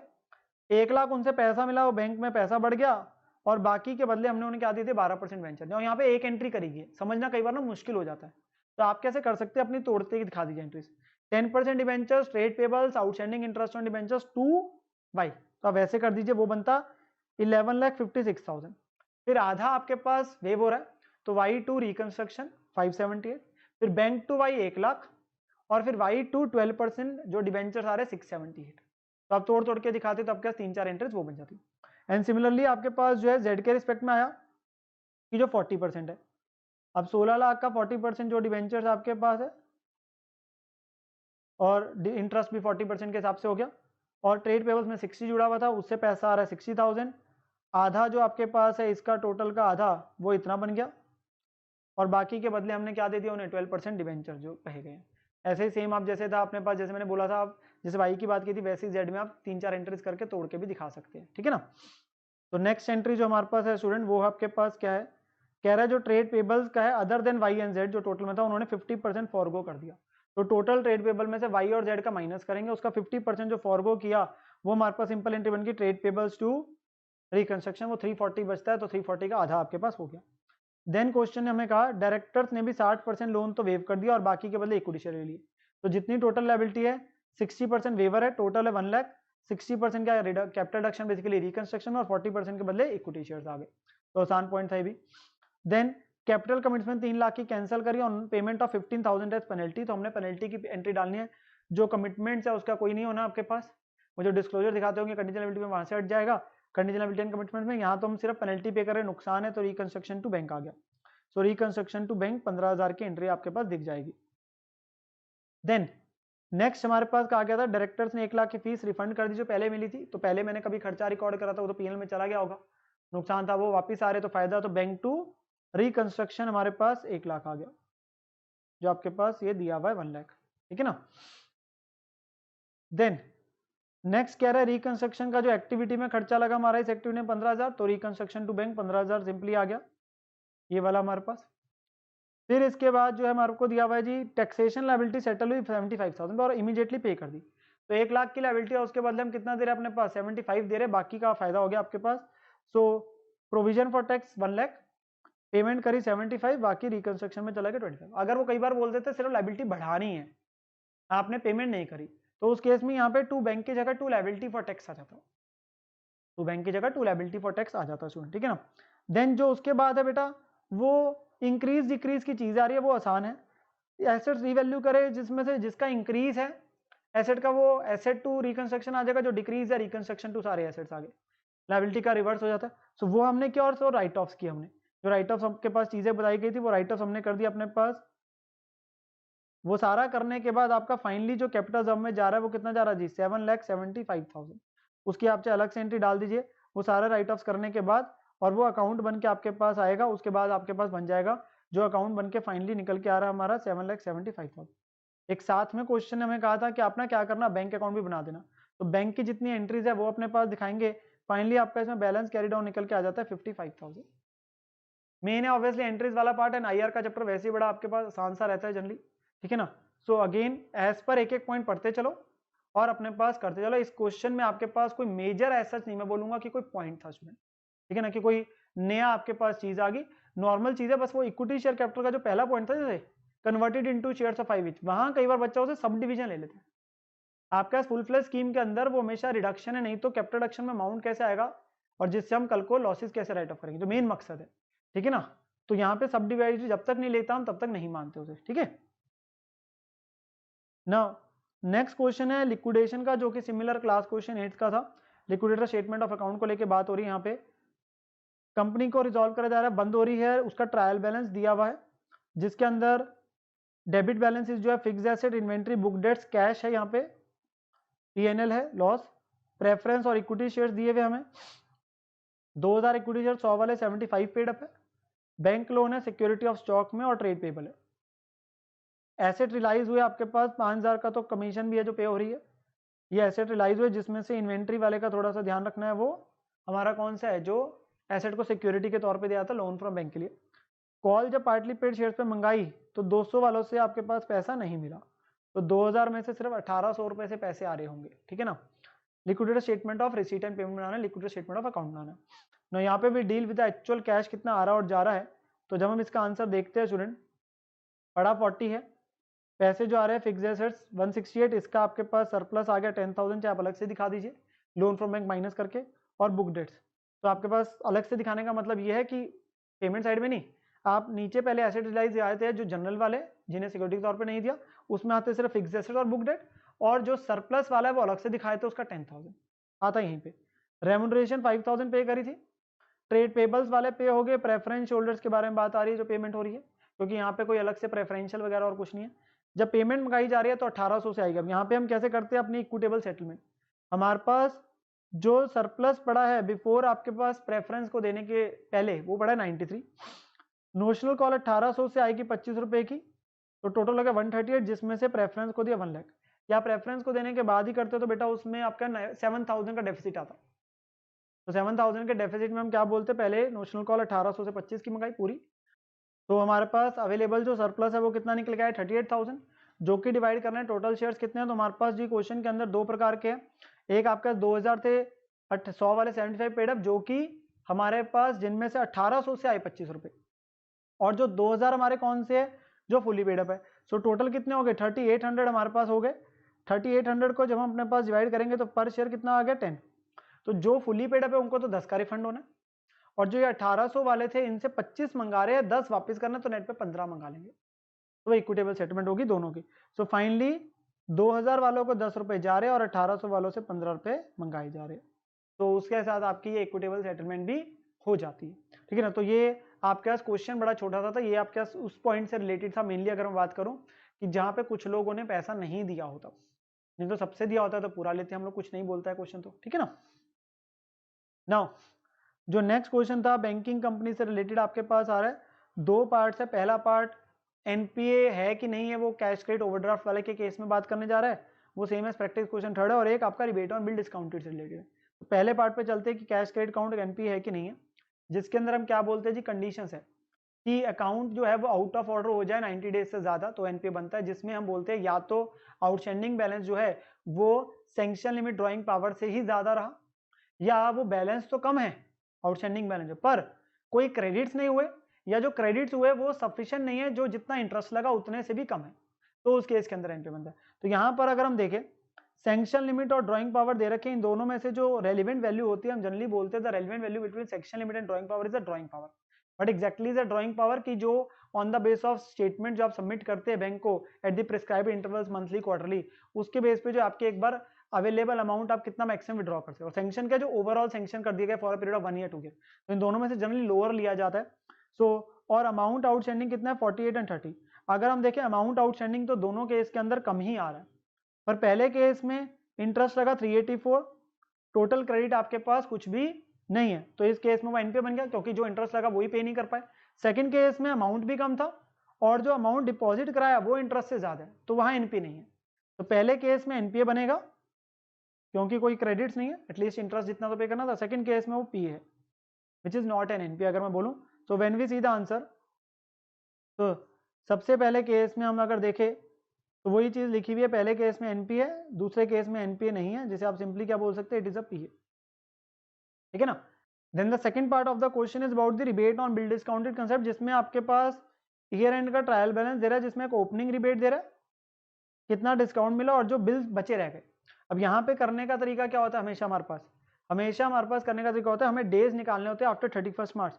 सो we have to find student the days after 31 March 19, और फिर normal P into R into T का फॉर्मूला निकालना है to find out the interest post that, जिसे हम बोलते हैं unearned interest rebate on bill discounted, which is nothing but pre received income का कंसेप्ट है, ठीक है ना। सो वो हमने अपने पास करना है, और क्वेश्चन की जो रिक्वायरमेंट में है कितना अमाउंट पीएनएल में जाना है, एंट्रीज डालनी, और रेट आपके पास कितना है 10% है। तो यहाँ पर अगर हम क्वेश्चन के अंदर देखें तो हम डेज जब निकालते हैं तो आपके डेज बनते हैं 62, 69, 82, 92, 96। आप चाहे पूरा टेबल बना दीजिए, ड्यू डेट वगैरह अपने पास, वो ड्यू डेट्स आपका देखी जा रही 31 मार्च का, P into R into T करेंगे तो टोटल आपका निकल के आ गया 71723, ठीक है ना। देन हमारे पास जो है अमाउंट का पीएनएल में कितना जाना है, ओपनिंग प्लस कितना मिला माइनस क्लोजिंग, क्योंकि इसके अंदर जो ये अमाउंट जो है जुड़ा हुआ है, तो 71723 एक्चुअली 160572 के अंदर जुड़ा हुआ ना, और 71723 क्या रिफ्लेक्ट कर रहा है, जो इनकम मिल करंट ईयर में गई, जो 160572 के अंदर जुड़ी हुई है, पर वो पर्टेन अगले साल को कर रही है, तो वो करंट ईयर में इनकम रिकॉग्नाइज नहीं कर सकते ना, वो अगले साल करेंगे।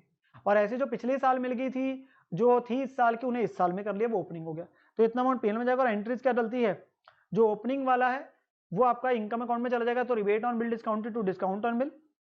जो क्लोजिंग है वो क्रिएट करते हैं, इनकम को कम करते हैं, रिबेट को क्रिएट कर दिया, और जो फाइनली है वो discount on bill to PNL आ गया, जो वैल्यू निकाली है। नो अगर क्वेश्चन कई बार इंटरेस्ट एंड डिस्काउंट वगैरह नाम यूज कर लेता है नॉमेनक्लेचर में rather than discount on bill या डिस्काउंट, तो हम अपने पास फिर वो नॉमेनक्लेचर यूज करते हैं क्वेश्चंस के अंदर जी, ठीक है। नाउ नेक्स्ट जो क्वेश्चन है वो है एनबीएफसी से related, non banking financial company, जिसके अंदर पहला पार्ट जो है वो हमने अलग से कॉन्सेप्ट क्लास में किया होता है, जिससे रिलेटेड एज सच क्वेश्चन नहीं होते, पर हमने एग्जांपल भी किया होता है समझने के लिए जी। Earning value equity share as per NBFC norms क्या है, एनबीएफसी डायरेक्शंस के हिसाब से अर्निंग वैल्यू क्या होता है। तो लेट मी गो थ्रू आपके पास जो हम ये क्लास में अपने पास करते हैं कि अर्निंग वैल्यू जब हम ये निकालते हैं इक्विटी शेयर के केस में आपके पास ब्रेकअप वैल्यू, और अगर ब्रेकअप वैल्यू ने हम फेयर वैल्यू का कंसेप्ट पढ़ते हैं तो विच इज अर्निंग वैल्यू और आपका ब्रेकअप वैल्यू का आपके पास एवरेज निकालते हैं, तो वहां पे अर्निंग वैल्यू का कंसेप्ट आता है। अर्निंग वैल्यू क्या होता है? Average profit before extraordinary items minus करना है प्रेफरेंस डिविडेंड, बेसिकली जो प्रॉफिट आफ्टर टैक्स है एक्स्ट्रॉर्डनरी के अलावा, पर उसमें प्रेफरेंस माइनस करके divide by number of equity shares, ये एक तरीके का ना आपका क्या हो गया अर्निंग पर शेयर। इसे कैपिटलाइज करना है तो डिवाइड बाय के इज द फैक्टर हो गया। और वो क्या लेना है? अगर मैन्युफैक्चरिंग कंपनी में इन्वेस्टमेंट्स कर रखे हैं तो 8%, ट्रेडिंग में है तो 10% और 12% अगर अदर कंपनी में, तो 8, 10, 12 की हम बात करते हैं, वो रेट्स याद रखते हैं। तो वही यहाँ पे चीज है जो क्वेश्चन ने आपसे पूछी है, तभी हम अपने पास आंसर को भी देख लेते हैं एक बार। Earning value means the value of the equity share computed by taking the average profit after tax as reduced by preference dividend, जैसे मैंने कहा adjusted for extraordinary for immediately preceding वो 3 साल का, and further divided by number of shares. और capitalise करते हैं क्या? मैन्युफैक्चरिंग है तो 8, ट्रेडिंग है तो 10 और कोई और कंपनी है तो 12%, वो आपके पास लिया जाता है। आप वैसे ही फॉर्मूला अपने पास दिखा दीजिए, you will get your full marks. तो वो कॉन्सेप्ट भी हमने क्या होता है क्लास में हमने इसको लेके एग्जांपल भी किया होता है स्टूडेंट, उसी को लेके आपके पास ये क्वेश्चन पूछा गया, ठीक है ना। नहीं तो आप ज्यादातर क्या करते हैं, आप ज्यादातर जो क्वेश्चन कर रहे होते हैं हम सिर्फ प्रोविजन निकालने वाले कर रहे होते हैं। ये इन्वेस्टमेंट वाले के अंदर अगर अनकोटेड कंपनी होती है तो उसके अंदर एक निकालने का तरीका दिया होता है, ठीक है ना, तो उससे रिलेटेड ये वाला क्वेश्चन यहाँ पे पूछा गया था।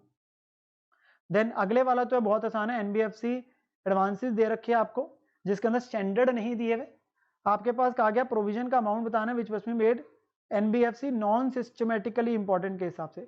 ना यहाँ पे फर्क ही नहीं पड़ेगा सिस्टमेटिकली इंपॉर्टेंट या non systematically important, the reason mean standard asset given नहीं है। वो फर्क स्टैंडर्ड एसेट में आता है कि 0.25 लेना है कि 0.4 लेना है, यहाँ पे तो आपका डायरेक्टली है कि सब स्टैंडर्ड में 10 होता है, देन 20, 30, 50 एंड 100 हो जाता है आपके पास। तो उससे लेके सीधा आपने अपने पास क्या करना है, यहाँ पे एप्लीकेबल रेट्स लगाने, 10% सब स्टैंडर्ड में, 20, 30, 50 डाउटफुल में, up to 1, 1 to 3 and more than 3 secured में, अनसिक्योर्ड और लॉस में तो सीधा ही क्या है 100 है, आपकी प्रोविजन का अमाउंट आ जाएगा। तो जनरल क्वेश्चन था, स्टैंडर्ड यहाँ पे था ही नहीं, तो फर्क ही नहीं पड़ा सिस्टमेटिकली इंपॉर्टेंट या नॉन सिस्टमेटिकली इंपॉर्टेंट का, वो वहां पे फर्क पड़ता है जी, ठीक है ना। नाउ नेक्स्ट जो आपके पास है that is from the consolidation से आपके रिलेटेड आ रहा है, जिसमें पहला पॉइंट इज जो है वो हमारा रिलेटेड है अबाउट द अनरियलाइज्ड प्रॉफिट के पॉइंट से related. Now which is same as the practice question जो 4 भी है क्लास का। A limited 75% of the equity share capital है voting power, in B limited तो वो होल्डिंग होगी उसकी। ए लिमिटेड ने परचेज करी है इन्वेस्टमेंट 150 लाख की, बेसिकली इन्वेंट्रीज 150 लाख की, बी से कितने में 200 लाख में, तो 150 लाख की इन्वेंट्री को कितने में बेचा गया 200 लाख में बेचा गया, 1.5 करोड़ की इन्वेंट्री को 2 करोड़ में। इंटायर इन्वेंट्री सारी की सारी बची रह गई, तो यानी कि 50 लाख का अनरियलाइज्ड प्रॉफिट हो गया। उसकी ट्रीटमेंट बतानी है क्या होगी सीएफएस में, ठीक है ना। As per the relevant accounting standard की अगर मैं बात करूं तो एएस नंबर 21 बोलता है। तो हमें यहाँ पे हम वैसे अगर मैं कंसेप्चुअली बात करूं स्टूडेंट, तो हम कंसेप्चुअली इस कॉन्सेप्ट को जब सीखते हैं तो मैं पहले वो बताया था, अनरियलाइज्ड प्रॉफिट का मतलब होता है जो ट्रांजेक्शन सेल परचेज की होती है उसमें जो प्रॉफिट जुड़ा रहेगा, ठीक है ना। Individually they are correct, but जब इकट्ठे कर रहे हैं तो अनरियलाइज्ड प्रॉफिट को एलिमिनेट करना होता है। तो दो तरीके से होता है, या तो होल्डिंग ने सब्सिडी को बेचा जिसे डाउनस्ट्रीम बोलते हैं, या सब्सिडी ने होल्डिंग को बेचा जिसको अपस्ट्रीम बोलते हैं। अगर होल्डिंग ने बेचा तो होल्डिंग ने प्रॉफिट बुक किया जो कि कंसोलिडेटेड पीएनएल में से हम माइनस कर देते हैं, और अगर सब्सिडी ने होल्डिंग को बेचा तो उसका इफेक्ट एओपी में आ जाता है, जो एडजस्टमेंट ऑफ प्रॉफिट आपका बनाया जाता है, एनालिसिस ऑफ प्रॉफिट जो सबसे पहले वाला होता है वर्किंग नोट हमारा, तो उसकी एडजस्टमेंट वहां हो जाती है। और सेकंड इफेक्ट है कि स्टॉक को कम कर देना। तो यहाँ पे अब आपका डाउनस्ट्रीम है कि अपस्ट्रीम है, बेसिकली आपका अपस्ट्रीम आ रहा है सब्सिडरी ने होल्डिंग को बेचा, बेसिकली ए लिमिटेड ने गुड्स खरीदे हैं बी से, तो ए लिमिटेड होल्डिंग है। तो यहाँ पर अगर हम देखें in the answer now as per AS 21 intra-group balances and intra-group transactions and resulting unrealized profit should be eliminated in full, ठीक है ना। तो एक तो ये लाइन आपके पास है। देन इसके बाद अगर मैं सिंपली बात करूं, क्योंकि अपस्ट्रीम वाला आ रहा है हमारे पास, तो अगर अपस्ट्रीम आपके पास ट्रांजेक्शन होती है तो goods are sold by subsidiary to holding, profit subsidiary ने इंकर करा होता है, तो उसका इफेक्ट आप सिंपली बोल दो, या तो आप बोल दो एओपी में ही दे दो, तो ऑटोमेटिकली जो बाइफर्केशन हो रही होती है परसेंटेज की होल्डिंग और माइनॉरिटी इंटरेस्ट में, बेसिकली 75-25 जैसे इस क्वेश्चन में होगा, तो ऑटोमेटिकली कम होकर चला जाएगा, ठीक है ना, which is ultimately shared by holding and the minority share holders. तो इन सच ट्रांजेक्शन जो गुड्स बचे रह गए अनसोल्ड में, अनरियलाइज्ड प्रॉफिट एलिमिनेट हो जाएगा माइनॉरिटी इंटरेस्ट से as well as from consolidated profit on the basis of their share holding, ठीक है जी, and deducting the same from the unsold inventory, जो स्टॉक भी कम करना। तो इस क्वेश्चन के अंदर वही चीज आई जी, 200 लाख में सेल हुई थी, टी कॉस्ट आपके पास 150, तो आपके पास 50 लाख का क्या हो गया अनरियलाइज्ड प्रॉफिट होगा, जो कि हमारा कम होना है। तो एक तो आपके पास इन्वेंट्री कम हो गई, ठीक है ना, और बाद में वो 75-25 उतने से कंसोलिडेटेड पीएनएल और माइनॉरिटी इंटरेस्ट कम कर दिया, या आप सीधा बोल दो एओपी में दे दोगे इफेक्ट, तो ऑटोमेटिकली वैसे ही चला जाएगा। तो 75% ऑफ 50 लैक्स वो आपके पास कम हो जाएगा ए के प्रॉफिट में से आपके पास, और माइनॉरिटी शेयर ऑफ प्रॉफिट आपके पास वो कम हो जाएगा 25%।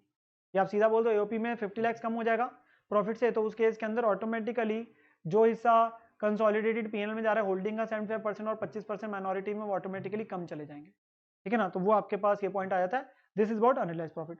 जो सेकंड पार्ट है वो और भी आसान है, that is only about the minority interest बताना है हमें यहाँ पे एक्विजिशन वाले दिन पे और कंसोलिडेशन वाले दिन। अब यहाँ पे अलग अलग दिन है, डेट ऑफ एक्विजिशन और कंसोलिडेशन डेट है साल का फर्स्ट डे और लास्ट डे।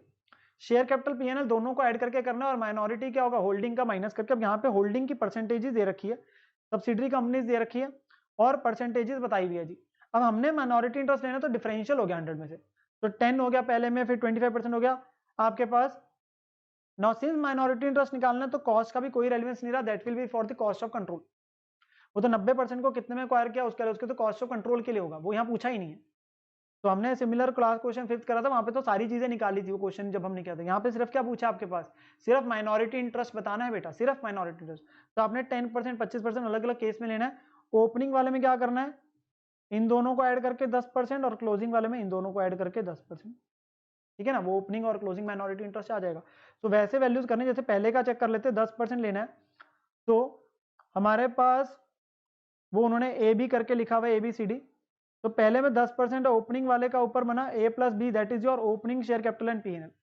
तो 1.5 लाख प्लस आपके पास 75,000, 225 का 10% 22,500, और क्लोजिंग में कितना हो गया हमारे पास, अगर हम क्लोजिंग में देखें तो 1.5 लाख प्लस 85 हो गया 235, और उसका 10% हो गया 23,500। अगले केस में 25% लेना, क्यों, क्योंकि 75% है, तो 25% ले लिया जाएगा इन दोनों वैल्यूज का, ओपनिंग और क्लोजिंग। देन अगले वाले केसेस में क्या है, ये वैल्यूज का लेना है, इधर 30 होगा, इधर 5 होगा, इधर 0 ही होगा। तो 35 0 लेना है इन वैल्यूज का, जो कि हमारे पास यहाँ पे यही लिए हुए है। तो वो आपके पास इससे आंसर आपके पास हो जाएगा। तो वो एक आपके पास क्वेश्चन है, जनरल है, हमेशा क्वेश्चन को जरूर पढ़े। अब यहाँ पे आप कॉस्ट वाले का कोई रेलिवेंस नहीं, क्योंकि वो कॉस्ट ऑफ कंट्रोल पे मदद करता है। जो ओपनिंग जिस दिन एक्विजिशन करी उसका उतना परसेंट होल्डिंग का कितना और वो कितने में खरीदा, तो गुडविल कैपिटल बनता है, उसका रेलिवेंस नहीं है।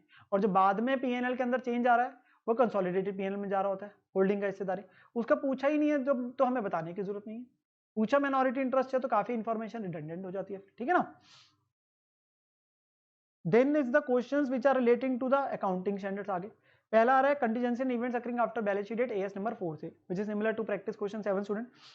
कह रहे हैं a fire on 2 April 20 completely destroyed a manufacturing plant of Omega. Financial year आपका खत्म होता है 31 मार्च को, फाइनेंशियल स्टेटमेंट्स अप्रूव करी 15 जून को। एक्सपेक्टेड है कि 10 मिलियन का loss basically would be fully covered by insurance company, कैसे डिस्क्लोज करोगे। तो दे है तो ये नॉन एडजस्टिंग, क्यों, क्योंकि there is no condition existing on the balance sheet date on 31 March, जिसका आगे बाद में हम बोलेंगे एडिशनल एविडेंस आ रहा है। तो है तो आपके पास नॉन एडजस्टिंग इवेंट। बट अगर हम बोलते हैं कि आपके पास कोई ऐसी चीज हो रही है जो गोइंग कंसर्न के अजम्पशन को हिट करती है, तो उस केस के अंदर वो एडजस्टिंग बनाया था, वो एक्सेप्शन में आया था, और फाइनेंशियल स्टेटमेंट्स हमारी बनाई जाती है on the liquidation basis. Basically हम कहते हैं सिंस यहाँ पे उसने बोला है कि क्लेम आपका फुली रिकवरेबल है, तो ऐसा नहीं लगता कि गोइंग कंसर्न अजम्पशन हिट हो रही होगी, सिर्फ हम अपना डिस्क्लोज देके आपका छोड़ देंगे, ठीक है ना। तो यहां पर हम अपने पास जब आंसर देखते हैं तो event is a non adjusting event since it occurred after the year end, 2 तारीख को हो रहा था, and does not relate to the conditions existing at the year end. However, it is necessary to consider the validity of going concern assumption having regard to the extent of insurance cover. Also, since it says कि loss fully recovered है, तो बस उसका fact disclose कर दीजिए। नहीं तो अगर लॉस रिकवर नहीं बोलता तो हमने जनरली 2 केस बनाते हैं, अगर गोइंग कंसर्न assumption वैलिड है कि गोइंग कंसर्न assumption वैलिड नहीं है, तो उसके हिसाब से आंसर आपका डिफर कर जाता है, ठीक है ना। नेक्स्ट है एस नंबर 5 से, जो कि सेम है बिल्कुल क्लास क्वेश्चन 12 में। वहां पे तो आपके क्लास वाले में 5 केसेस किए थे, यहाँ उसमें से 2 ही पूछे। तो हमसे वो पूछ रहा है ये बताइए कि क्या ये चेंज इन अकाउंटिंग पॉलिसी है कि नहीं है। तो 2 पॉइंट से पहला, प्रीवियस ईयर तक मशीनरी को डेप्रिसिएट करते थे स्ट्रेट लाइन बेसिस पे 5 सालों में, अब से हमने लाइफ चेंज कर दी 3 साल। तो बेटा ये चेंज इन अकाउंटिंग एस्टिमेट है, या कभी भी चेंज इन पॉलिसी नहीं। हमारा एस्टिमेट चेंज हो गया लाइफ को लेके, तो it is not a change in policy, it is a mayor change in accounting estimate, जो आपने लाइफ चेंज करी है। Change in accounting estimate and not a change in the policy. और सेकंड है introduction of a formal retirement gratuity scheme in place of ad hoc x gratia. तो ये भी क्या है आपके पास, एक तरीके से हमने बोला था अगर कोई ऐसी चीज इंट्रोड्यूस करो जो इन सब्सटेंस डिफर करती है फ्रॉम द प्रीवियसली अकरिंग, तो वो चेंज इन पॉलिसी नहीं, वो चेंज इन पॉलिसी आपके पास नहीं होता, वो एक तरीके से introduction of a new policy kind of हो गया, या जिस चीज को सबसे पहली बार ही करा। कि पेंशन स्कीम सबसे पहली बार इंट्रोड्यूस कर रहे हैं जो पहले थी नहीं, या यहाँ पे क्या है रिटायरमेंट ग्रेचुइटी स्कीम फॉलो कर रहे हैं, पहली बार शुरू करी। पहले तो एडॉक था आपके पास एक्सग्रेशिया, एक्सग्रेशिया का मतलब हो गया आउट ऑफ विल अपनी मर्जी से जितना ठीक लगता है देते। अब आपके पास फॉर्मल रिटायरमेंट ग्रेचुइटी स्कीम है, तो it is differing in substance जो पहले हो रहा था। So again it is not a change in policy, ये चेंज इन पॉलिसी नहीं है आपके पास, ये आपके पास एक तरीके का नई टाइप की पॉलिसी आ गई उसके लिए। So introduction of a formal retirement gratuity scheme जो है ये it is not a change in the accounting policy because it is differing in substance from the previously जो अकरिंग आपके पास इवेंट्स एंड ट्रांजेक्शंस थे, ठीक है ना। देन जो नेक्स्ट क्वेश्चन है that is from AS number 7 which is same as class question 2, जिसके अंदर एक हमारा एस्केलेशन क्लॉज का एक छोटा सा पॉइंट आ रहा है। उसने कहा था जी ब्रिज बनाने की बात हो रही है, ब्रिज की कंस्ट्रक्शन अगले साल तक हो जाएगी, प्राइस है 12 करोड़ का विद एस्केलेशन क्लॉज। इन्फॉर्मेशन दी है, खर्चा लग चुका है 4 करोड़, 6 करोड़ अभी और लगेगा। एस्केलेशन कॉस्ट में 5% हो चुकी है जो कंसिडर हो चुकी है ऊपर। कॉन्ट्रैक्ट के अमाउंट को भी 5% से बढ़ा दीजिए क्योंकि विद एस्केलेशन क्लॉज था। बताइए कितना परसेंट काम कंप्लीट हुआ और compute the amount of revenue. तो कितना परसेंट कंप्लीट हुआ इसके लिए कैसे निकालते जी, percentage of completion method, that is cost till date divide by total estimate cost into 100। तो 4 करोड़ लगा है और टोटल कितना लगेगा 4 + 6 10 करोड़, 10 करोड़ में से हमने 4 लगा दिया तो 40% काम हो गया, 40% काम हो गया। और रेवेन्यू की अगर बात करें तो 12 करोड़ का 40% नहीं बोलेंगे, 12 में एस्केलेशन क्लॉज 5% से बढ़ाना है क्योंकि कॉस्ट आपकी 5% से बढ़ चुकी है जिसका इफेक्ट आ चुका है, तो हमने रेवेन्यू में 5% अपना बढ़ाना है। तो वो 5% बढ़ के उसके बाद उसका 40% करा जाएगा। तो पहले तो 4 आपके पास जो है टोटल खर्चा 10 करोड़, रेवेन्यू हमारा कितना लिया जाएगा टोटल कॉन्ट्रैक्ट प्राइस 12.6। अब डिग्री ऑफ कंप्लीशन कितना है जी 40%, हमारा रेवेन्यू की कितनी बात होगी 12.6 का 40% विच इज 5.04, और प्रॉफिट कितना रिकॉर्ड हो जाएगा इस साल 5.04 - 4 दैट इज 1.04। जरूरी नहीं है हमेशा कि क्वेश्चन पैरा 35 वो एस्टिमेट लॉस की आते हैं, कई बार प्रॉफिट के भी आए थे। ये क्वेश्चन जो था जनरल था जो एस्केलेशन क्लॉज को लेके आपके पास आ रहा था, जिसके अंदर रेवेन्यू को हमने बढ़ा दिया था क्योंकि विद एस्केलेशन क्लॉज था, कॉन्ट्रैक्ट प्राइस को 5% से बढ़ाना है। 40% डिग्री ऑफ कंप्लीशन है, अप्लाई किया, रेवेन्यू आया, उसमें से खर्चा जो लग चुका है माइनस। अगर मैं सिंपली बोलूँ टोटल प्रॉफिट जो बनता है एस्टिमेट वो बनता है 2.6, 12.6 माइनस एंड 2.6, और हम 2.6 का 40% रिकॉर्ड कर सकते हैं क्योंकि 40% काम हो गया, तो दैट इज 1.04 करोड़ रेवेन्यू बन गया आपका जो प्रॉफिट आ गया इस साल का। देन नेक्स्ट क्वेश्चन एएस 9 से which is same as practice question 6, जहां पे उसने बताया कंपनी जो बेसिकली वो रेडीमेड गारमेंट्स की मैन्युफैक्चरिंग करती है और हमें कुछ पॉइंट्स बता रहा है जिसके अंदर दो चीजें हैं। कह रहा है 15 जनवरी को गारमेंट 4 लाख के भेजे थे आनंद को कंसाइनमेंट बेसिस पे, जिसमें 25% अभी अनसोल्ड पड़े हैं, तो हम कितना रेवेन्यू दिखा सकते हैं जी इन केस ऑफ कंसाइनमेंट, जितना कंसाइनी ने आगे गुड्स बेचे हैं, तो जो स्टॉक बचा रहेगा उसको नहीं दिखा सकते, तो हम सिर्फ 4 लाख का 75% ही अपने पास दिखा सकते हैं विच इज 3 लाख आएगा, हम 25% नहीं दिखा सकते। तो वो आपके पास आंसर में हो जाएगा। तो जब हम आंसर देखते हैं so 75% can be recorded as the revenue, जो इन्वेंट्री बची रहेगी वो हमारी कंसाइनर की ही है, ठीक है ना। एंड सेकंड केस क्या है 1,95,000 के गुड्स भेजे शाइनी बुटीक को 25 मार्च को, बट रिक्वेस्ट पे डिलीवर करे 15 अप्रैल को। अब अगर हमारी कंडीशंस पूरी हो जाती है सेल ऑफ गुड्स की, बेसिकली अगर हम बात करें सिंपली, अगर वो कंडीशंस पूरी हो जाती है जो पैरा 11 में गिवन है बेटा कि आपके पास प्रॉपर्टीज ट्रांसफर वगैरह सारी कंडीशंस है, उस केस के अंदर अगर delivery is delayed by request तो हम तो रेवेन्यू अभी रिकॉर्ड कर लेंगे, क्योंकि कई बार ऐसा होता है कि कंडीशन हमारी पूरी होगी वो रेवेन्यू रिकॉर्ड हो जाना चाहिए, बट डिलीवरी सिर्फ बायर के कहने पे पोस्टपोन करी जा रही है उसके कहने पे। सो उस केस के अंदर गुड्स क्योंकि उसने कहा था बेच दिए थे हमने 25 मार्च को ही, सिर्फ उसके कहने पे डिलीवरी को पोस्टपोन किया है, तो हम अभी करेंगे अगर goods are ready and identified for delivery, basically वो रेडी फॉर डिलीवरी है। So sale is complete but delivery has been postpone at the buyer request, तो इंटायर सेल को अभी दिखा देना है इसी पर्टिकुलर पीरियड में, वो अभी दिखा देना हमने, ठीक है ना। देन जो नेक्स्ट क्वेश्चन है AS 14 accounting for amalgamation similar to the practice question 3 है। यहाँ पे आपको टर्म्स एंड कंडीशन दे रहा है, कंपनी ने टेक ओवर करा डब लिमिटेड को, कह रहा है परचेज कंसिडरेशन का अमाउंट बता दीजिए एज पर एएस 14, तो हमें परचेज कंसिडरेशन पीसी निकालनी है। पहले कह रहा है सोम लिमिटेड ने 56,000 इक्विटी शेयर इशू करे 100 वाले 10 रुपए के प्रीमियम पे 110 pay to the equity share holder Dub limited, तो एक तरीके से आपका नेट पेमेंट मेथड की लगने की बात हो रही है। यहाँ पे कैश पेमेंट भी दिया 1 लाख इक्विटी वालों को और 20,000 फुली पेड प्रेफरेंस शेयर दिए 70 वाले पार पे ही इशू करे प्रेफरेंस होल्डर को। बड़ा क्लियरली जो आपका नेट पेमेंट आ गया कि इक्विटी और प्रेफरेंस को क्या दिया जा रहा है, तो प्रेफरेंस को ये दिया जा रहा है प्रेफरेंस होल्डर्स को, और ये दोनों चीजें इक्विटी वालों को दिया, तो सारी चीजों को ऐड कर देंगे तो इफेक्टिवली क्या बन जाएगी परचेज कंसिडरेशन की वैल्यू। तो प्रेफरेंस वालों को 20,000 शेयर दिया रहा है 70 वाले पार पे ही दिए जा रहे, तो सिंपली 20,000 इंटू 70 करा 14 लाख, इक्विटी वालों को क्या क्या दे रहे जी, कैश दे रहे एक तो, और 56,000 शेयर 100 वाले 110 पे, तो वैल्यू आ गई टोटल आ गई। क्योंकि परचेज कंसिडरेशन की डेफिनेशन क्या है सिंपली कि share, securities, cash, other assets, anything which is given by the purchasing company to the share holders of the old company. तो आती है आपके पास डेफिनेशन, कंसिडरेशन क्या है, aggregate of shares other securities issued in the form of cash other asset by transferring company purchasing company to the share holders. अगर यहाँ लिखा होता कि डिबेंचर होल्डर्स को भी कुछ दिया जा रहा है, वो परचेज कंसिडरेशन के अंदर नहीं आता उसमें, ठीक है ना, तो उसी से रिलेटेड पॉइंट था। वैसे यहाँ दिया ही नहीं था डिबेंचर्स वाला, तो बस सिंपली मल्टीप्लाई ऐड करके वैल्यू निकालनी थी, ठीक है। नेक्स्ट है 17 से सेगमेंट रिपोर्टिंग को लेके है, which is same as the class question 2, बड़ा ही पॉपुलर था, बार बार आरटीपी के अंदर क्वेश्चन रिपीट होता है। कंपनी की inter segment transfer pricing policy है कॉस्ट लेस 5% की, मार्केट प्राइसेस वैसे 20% अबव कॉस्ट है, एग्जामिन करो क्या पॉलिसी जो है वो रिड्यूस प्राइस पे देना सही या गलत है इन लाइन विद AS17। ये AS17 तो सेगमेंट रिपोर्टिंग से ये बताता है कि आपने इंटर सेगमेंट ट्रांसफर वगैरह उनकी डिस्क्लोजर्स आपके पास करने जो सेगमेंट रिपोर्टिंग के हिसाब से आ रहे हैं, रिपोर्टेबल सेगमेंट है, कैसे डिस्क्लोजर्स करना है, तो वो सारी चीज़ों के बारे में बात करता है। यहाँ पर आप प्राइसिंग पॉलिसी आप अपने पास जो है, जो भी आप अपने पास डिस्क्लोज कर दीजिए, ये जरूरी नहीं है कि आपको मार्केट प्राइस पे ही करना है, जरूरी नहीं है कि आपको मार्केट प्राइस पे करना है 20% ज्यादा पे, कम पे भी कर रहे हो तो कोई प्रॉब्लम की बात नहीं है। तो उसी से रिलेटेड ये क्वेश्चन है कि AS17 रिक्वायर्स कि inter segment transfer should be measured on the basis that the enterprise usually actually use, तो भाई उसी पे दिखाओ जिस पे आपने एक्चुअली यूज करा। The basis and any change should be disclose in the financial statement, जो भी आपके बेसिस है उसको बता दीजिए कि किस पॉलिसी है। हमने जो इंटर सेगमेंट ट्रांसफर की वही वैल्यू लेनी है जिसपे उसको एक्चुअली ट्रांजेक्शन को किया था। अब वो कम पे करो ज्यादा पे करो आपकी मर्जी, ये कहीं नहीं है कि आपको मार्केट प्राइस पे करना है। हेंस एंटरप्राइज की अपनी पॉलिसी हो सकती है इंटर सेगमेंट की, and hence inter segment transfer में be based on cost, below cost और मार्केट प्राइस। जो भी पॉलिसी फॉलो करो the same should be disclose and applied consistently. Therefore in the given case जो है वो करेक्ट है अगर उसे कंसिस्टेंटली फॉलो करा जा रहा है, तो उसमें कोई दिक्कत की बात नहीं है आपके पास कि अगर आप कम पे भी कर रहे हो डिस्क्लोज कर दीजिए आप अपने पास जो पॉलिसी फॉलो कर रहे हो उसे कंसिस्टेंटली फॉलो कर रहे हैं, ठीक है ना।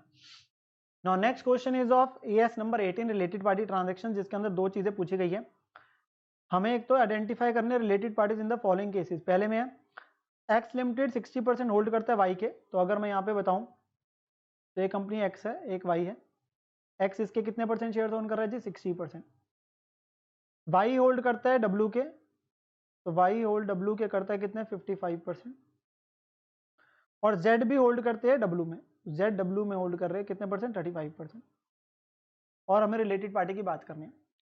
तो अगर मैं रिपोर्टिंग एंटरप्राइज अलग अलग से बात करूं तो एक्स के लिए अगर मैं देखूं, एक्स के लिए वाई भी रिलेटेड है, वो उसकी सब्सिडरी होगी, और डब्ल्यू भी आपकी होगी, सब्सिडरी की सब्सिडरी आगे आपके पास सब्सिडरी बन गई, तो एक्स के लिए वाई और डब्ल्यू तो सब्सिडरी है, जेड से कोई रिलेशन नहीं है एक्स का।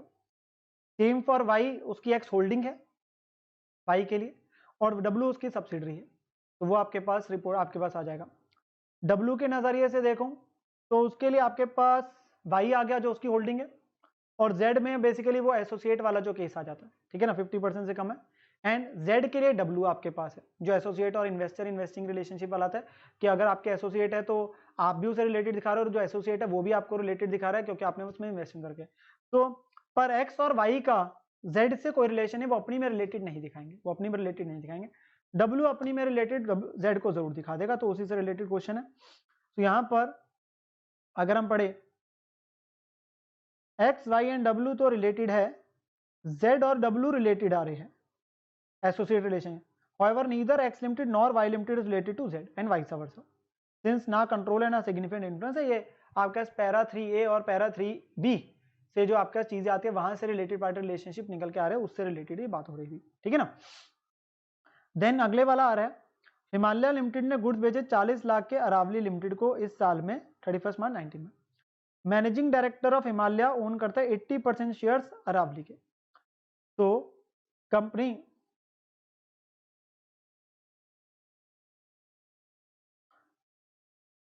तो हमारे पास एक है जी कंपनी हिमालय लिमिटेड, एक है अरावली लिमिटेड, तो एक है हिमालय लिमिटेड एक है अरावली लिमिटेड, इसने इसको गुड सेल करे, there is a sale. Now MD of the Himalaya limited, तो एमडी है एक बंदा, बेसिकली हम अपने पास सिंपली लिख देते हैं पर्सन है, बेसिकली उसका नाम नहीं बताया आपके पास, मिस्टर पी बोल देते हैं, एक पर्सन है जो कि हिमालय लिमिटेड का तो क्या है एमडी, और अरावली लिमिटेड में उसके पास है 80% शेयर। अरावली लिमिटेड में उसके पास है 80% शेयर। ना सेल्स अरावली को जो करी वो नॉर्मल सेलिंग प्राइस पे ही करी थी। चीफ अकाउंटेंट कहता है कि इनकी कोई डिफरेंट ट्रीटमेंट देने की जरूरत नहीं है और डिस्क्लोजर की जरूरत नहीं है। तो अगर हम देखें जो पर्सन जो एमडी है हिमालय में, वो आपके पास बेटा 3D के हिसाब से KMP के हिसाब से रिलेटेड पार्टी रिलेशनशिप में कवर हो गया। और जो पर्सन आपके पास अरावली लिमिटेड के अंदर आपके पास 80% शेयर्स वही ऑन कर रहा है, सो वो एक तरीके से 3C के हिसाब से जब हम बोलते हैं इंडिविजुअल जिनका कंट्रोल है सिग्निफिकेंट इन्फ्लुएंस हो गया। तो ये दोनों जो एंटरप्राइजेस भी आपस में हिमालय और अरावली, ये 3E के हिसाब से जो एंटरप्राइजेस है, जहां पे बेसिकली उन पर्संस का आपके पास जो है जो 3D 3C में कवर होते हैं, उनका आपके पास सिग्निफिकेंट इन्फ्लुएंस की बात आती है तो वो भी कवर हो जाते हैं। सो ये भी आपके पास रिलेटेड पार्टी में कवर हो जाएगा और इसका भी डिस्क्लोजर देना पड़ेगा, इसका भी देना पड़ेगा, क्योंकि 3C 3D और एक 3 जो हम अपनी रिलेशनशिप पढ़ते हैं उसके हिसाब से यहाँ पे आती है चीजें। सो वो रिलेटेड पार्टीज आ रहे हैं। सिंस की management personnel that is MD का 80% शेयर्स है, अनडिस्क्लोजर की जरूरत है, इररिस्पेक्टिव की ट्रांजैक्शन नॉर्मल सेलिंग प्राइस पे हो रही है। तो KMP वाला जी 3D बनता है जब हम सीखते हैं अपने पास, जो इंडिविजुअल वाला 80% है वो 3C के हिसाब से हो गया और 3E में वो एंटरप्राइजेज आपस में बन गई। ठीक है ना, वो आप देना चाहते रेफरेंस पैरा का आपके स्टैंडर्ड का जरूर दे दीजिए, नहीं तो आप डायरेक्टली लिख दीजिए। हेंस कंटेंशन जो अकाउंटेंट के वो कह रहे कोई डिस्क्लोजर नहीं होगा, वो गलत है, वो गलत है बात। ठीक है ना। नो नेक्स्ट जो आपके पास आ रहा है that is from AS number 19 lease का आ रहा है। पहला पार्ट है ऑपरेटिंग या फाइनेंस लीज बता दीजिए, सेम है बिल्कुल प्रैक्टिस क्वेश्चन 11 की तरह। अगर प्रेजेंट वैल्यू x है और फेयर वैल्यू y है एंड x इक्वल टू आपके पास y, उसने साथ ही बात बोल दी, तो हम यहाँ पे सिंपली क्या बोलेंगे, आपके पास जो है कंडीशन जब हम पढ़ते हैं अपने पास फाइनेंस लीज की 5 आती है, कोई भी एक बन जाती है तो वो आपके पास फाइनेंस लीज होता है। तो अगर present value of lease payments is equal to y या सब्सटेंशियली कवर्स y, तो वो आपके पास कौन सी लीज होती है, फाइनेंस लीज होती है, वो पॉइंट है। इकोनॉमिक लाइफ 7 साल है, लीज टर्म 6.5 साल और एसेट को ऊपर एक्वायर नहीं करा जा रहा। तो एक भी ये भी कंडीशन होती है कि अगर जो लीज पीरियड है वो सब्सटेंशियली कवर कर रहा है इकोनॉमिक लाइफ को, जो कि यहाँ दिख रहा है 6.5 साल आउट ऑफ 7 ईयर, तो फाइनेंस लीज हो जाता है। इकोनॉमिक लाइफ 6 साल है पर लीज टर्म 2 साल है, बहुत कम हो गया ये तो। बट एसेट स्पेशल नेचर का और उसे प्रकोर सिर्फ लेसी के लिए किया गया तो भी ये बन गया कि एसेट अगर स्पेशलाइज नेचर और सिर्फ उसे लेसी के लिए प्रकोर किया गया तो भी वो फाइनेंस लीज है, एंड उसको किसी और को नहीं दिया जा सकता विदाउट एनी मेजर मॉडिफिकेशन, तो फाइनेंस लीज है। तो इन तीनों के केस में क्या आ जाएगा, हमारे पास फाइनेंस लीज की बात हो जाएगी x इक्वल टू वाई या सब्सटेंशियली इक्वल वाई है, ये substantial portion of the life of the asset cover कर रहा है और ये सिर्फ लेसी के लिए खरीदा गया था, तो वो आ गया। देन जो नेक्स्ट पार्ट आ रहा है वो ऑपरेटिंग लीज के अंदर हमारे पास सेल एंड लीज बैक का पॉइंट है। मशीनरी जिसकी WDV 40 है उसे बेचा गया 50 में और सेम मशीनरी को लीज बैक भी कर दिया। लीज बैक पर ऑपरेटिंग लीज है, हमें बताना है क्या ट्रीटमेंट होगी। तो सेम है जी क्लास क्वेश्चन 12 की तरह, वहां पे हमने 5 केस किए थे कि यहाँ पे 3 केस इधर के 5-6 केस थे उसमें, तो उसी में से 3 केस है अलग अलग। एक तो हमें बुक वैल्यू तो दी गई 40, अलग अलग फेयर वैल्यू और सेल प्राइस है। अगर सेल प्राइस ना देता तो ऊपर 50 लिखा हुआ था वैसे बोले थे, अगर अलग से ही दे दिया केसेस में तो फिर वो हो गया सुन। ना यहाँ पर हमने बतानी है ट्रीटमेंट, जो कि आपके पास जब हम AS को पढ़ते हैं 19 को, तो वही sale and operating lease back के अंदर 3 हिस्सों में बांटता है। हम बोलते हैं एक तो इंपेयरमेंट लॉस आता है कि आप अगर अपने पास जो एसेट को दिखा रहे हो वो बेसिकली उसकी जो मार्केट वैल्यू है वही कम है, फेयर वैल्यू जो है, तो उस केस में इंपेयरमेंट लॉस बुक करा जाता है। अगर आपने जो उसे बेचा उसकी फेयर वैल्यू से ज्यादा में बेचा है तो उस केस के अंदर वो डेफर्ड इनकम बन जाती है जिसे ओवर द लीज पीरियड है, क्योंकि वहां पे आपने ऑब्वियसली एक काइंड की अगर हम बोले तो विंडो ड्रेसिंग की बात आ रही है, आप जानबूझ के इंटेंशनली कर रहे हो, उसे ज्यादा बेच रहे फेयर वैल्यू से, और वो बाद में आप लीज रेंटल से एडजस्ट करने की बात करेंगे, तो इसलिए हम उसे ओवर द लीज पीरियड बांट देते हैं। और एक होता है जो बच्चा हुआ डिफरेंस होता है उसको हम बोल देते हैं प्रॉफिट है तो इमीडिएटली, पर अगर लॉस है वो भी इमीडिएटली, एक्सेप्शन एक छोटी सी आती है। ठीक है, अब इसमें हम अपने पास क्या करते हैं, बेटर रहता है कि अपने पास अगर हम टेबल अप्रोच से करते हैं जैसे हम अपने पास करते हैं, तो यहाँ पर मैंने वही दिखाया हुआ है कि 40 लाख आपके पास WDV कैरिंग अमाउंट है ए पार्ट में, देन फेयर वैल्यू और हमारे पास क्या अलग अलग सेल प्राइस दिए हुए, तो 38 45 है, 50 40 और 50 46 है, तो अलग अलग आपके पास सिनेरियोज बने हुए सेल प्राइस और फेयर वैल्यू के। इंपेयरमेंट लॉस यहाँ पे किसी में नहीं आ रहा बिकॉज वो कैसे निकलता है, WDV माइनस फेयर वैल्यू, तो जो WDV है उसमें से फेयर वैल्यू, जहां पे भी अगर फेयर वैल्यू कम है, फेयर वैल्यू कम है तो अगर हम उसे ज्यादा भी दिखावे तो वो लॉस को तो हम इमीडिएटली रिकॉर्ड कर सकते हैं, जो कि यहाँ पे नहीं आ रहा। अगला आता है डेफर्ड इनकम। डेफर्ड इनकम क्या है, अगर हमने ज्यादा में बेचा, फेयर वैल्यू से ज्यादा में अगर बेचा, तो सेल प्राइस अगर फेयर वैल्यू से ज्यादा है, B is greater than C, तो आएगा। पहले केस में नहीं है, अगले में 50 इज ग्रेटर देन 10, तो 10 लाख का जो प्रॉफिट है ये ओवर द लीज पीरियड होगा रिकॉर्ड, और लास्ट केस में 4 का होगा, और फिर बचता है डिफरेंस। अब ये डिफरेंस क्या हुआ, you just have to compare the WDV with the sale price, but if anything has been put in columns impairment loss and deferred income, उसको हटा देंगे। तो पहले केस में 40 की चीज को 38 में बेचा, कुछ नहीं रिकॉर्ड कराना, डेफर्ड इनकम नहीं पे, तो 2 लाख का लॉस है। अगले केस में 40 की चीज को 50 में बेचा, 10 लाख का प्रॉफिट है और वो सारा डेफर्ड इनकम है। और लास्ट में 40 की चीज को 50 में बेचा, 10 का प्रॉफिट है, पर जिसमें से 4 डेफर्ड इनकम है, तो 6 का जेन्युइन प्रॉफिट आ गया। इनको इमीडिएटली रिकॉर्ड कर सकते हैं। एक्सेप्शन है कि अगर लॉस पता चलता है, एविडेंट होता है कि it will be compensated by future lease payment, तो उसको भी ओवर द लीज पीरियड करते हैं, जैसे डेफर्ड इनकम होता है, नहीं तो इमीडिएटली रिकॉर्ड करा जाता है। तो वही आपके पास आंसर के अंदर चीजें लिखी हुई है स्टूडेंट। तो हमारे पास अलग अलग सिचुएशन थी। तो पहली सिचुएशन में जो था 2 लाख का लॉस, तो इमीडिएटली रिकॉर्ड होगा, provide loss is not compensated, जो मैंने एक्सेप्शन बात करी। अगले में 10 लाख का जो प्रॉफिट है वो डेफर्ड एंड अमोर्टाइज होगा, क्योंकि वो डेफर्ड इनकम में आ गया। और लास्ट वाले में जो था 6 लाख का प्रॉफिट तो इमीडिएटली होगा, और जो 4 लाख का है वो डेफर्ड इनकम में जा रहा था, जो हमने अपने टेबल से बना लिया। तो रादर देन आप ऐसे लिख के अपने टेबल से अप्रोच से हमेशा इजी रहता है वो, ठीक है ना। देन जो नेक्स्ट क्वेश्चन है हमारे पास एएस नंबर 20 से आ रहा है, अर्निंग पर share, which is similar to the question जो हमने क्लास में काफी किए होते हैं, वैल्यूज चेंज है, ठीक है। कह रहे जी A1 लिमिटेड आपको बताना है ईपीएस, नेट प्रॉफिट पिछले साल का 17-18 का 1 करोड़ था, 18-19 का 1 करोड़ 50 लाख है। Number of shares right issue से पहले थे 50 lakh shares, right issue 1 new share for each 4 outstanding है, तो 50 लाख का 1/4 करेंगे तो 12.5 लाख हो गया। प्राइस कितना है 96 में दिया जा रहा है, लास्ट डेट क्या 30 जून है बेसिकली, और फेयर वैल्यू वैसे शेयर की कितनी थी प्रायर टू राइट इशू 101, तो 101 वैसे है, हमने कितने में थी 96 में। हमारा पहला पॉइंट हमेशा रहता है वेटेड एवरेज प्राइस निकालना, वेटेड एवरेज प्राइस। तो 50 लाख शेयर्स की मार्केट वैल्यू 101 के हिसाब से 12.5 लाख शेयर 96 पे दिए जा रहे हैं। सो यहाँ पे और टोटल शेयर्स की एक वेटेड एवरेज प्राइस आ जाती है। तो पहला हम निकाल लेते हैं थ्रेटिकल एक्स राइट और fair value of the share जी। तो 50 lakh into 101, 96 into 12.5 lakh divide by total share, तो 100। अगर मैं इसे सिंपली और एक तरीका निकालने का होता है कि 4:1 के हिसाब से था, सो 4 इंटू 101 और 4 के बदले 1 दे रहे थे, और 1 into 96 divided by total 5 shares, तो 100 आ जाएगा। अब हमने 100 वाला शेयर बेसिकली हम अपने पास बात करने जा रहे हैं 96 पे, तो यहाँ पे हो जाता है राइट इशू के अंदर बोनस एलिमेंट जो है। अब इसे एक तो एडजस्टमेंट फैक्टर वाली अप्रोच होती है, पर हम जो अपने पास सीखते हैं वो हम बोलते हैं पेड पार्ट और बोनस पार्ट निकालना, पेड पार्ट और bonus part. What is a paid part, कि टोटल जो 12.5 लाख शेयर्स है उसमें से कितने शेयर्स के पूरे पैसे आ गए, तो वो कैसे निकलता है 12.5 लाख कितने में दिया गया 96 में, बट वैसे वेटेड एवरेज प्राइस कितना है जो ऊपर निकाला 100, तो कितने शेयर्स के इफेक्टिवली पूरे पैसे आ गए, तो आपके पास हो जाएगा 12.5 लाख इंटू 96 डिवाइड बाई 100, तो हो गया 12 लाख। और अगली चीज आ गई बेटा bonus part. No, bonus part आ गए रिमेनिंग शेयर्स, तो 12.5 लाख में से अगर 12 लाख पेड पार्ट है तो बोनस कितने होंगे 50,000। ना करना क्या है, ये करा क्यों, क्योंकि पेड पार्ट के लिए डेट रेलिवेंट है, 30 जून थी, तो उस पर 9/12 होगा, और जो बोनस पार्ट है 50,000 उसके लिए डेट रेलिवेंट नहीं, उसके लिए डेट रेलिवेंट नहीं है, उस पर पूरा 12/12 होगा। तो जब ईपीएस निकालेंगे, जब लास्ट ईयर का ईपीएस निकलेगा वो तो उसमें कोई दिक्कत नहीं थी, पहला ओरिजिनल जो निकला होगा 1 करोड़ डिवाइड बाय 50 लाख थे 2। जब करंट ईयर का निकालोगे तो करंट ईयर में हम अपने पास क्या बोल सकते हैं, यहाँ पे जो दिखाया हुआ है मैं उसकी बजाय अपना ऑल्टरनेटिव बता देता हूँ। टोटल हमारा है जी profit 1 crore 50 lakh divided by original shares हमारे 50 लाख, उस पे तो 12/12 ही होना है वेटेड एवरेज शेयर्स निकालने के लिए। जो आपके पास 12 लाख शेयर्स है पेड पार्ट, उस पे 9/12 होना है,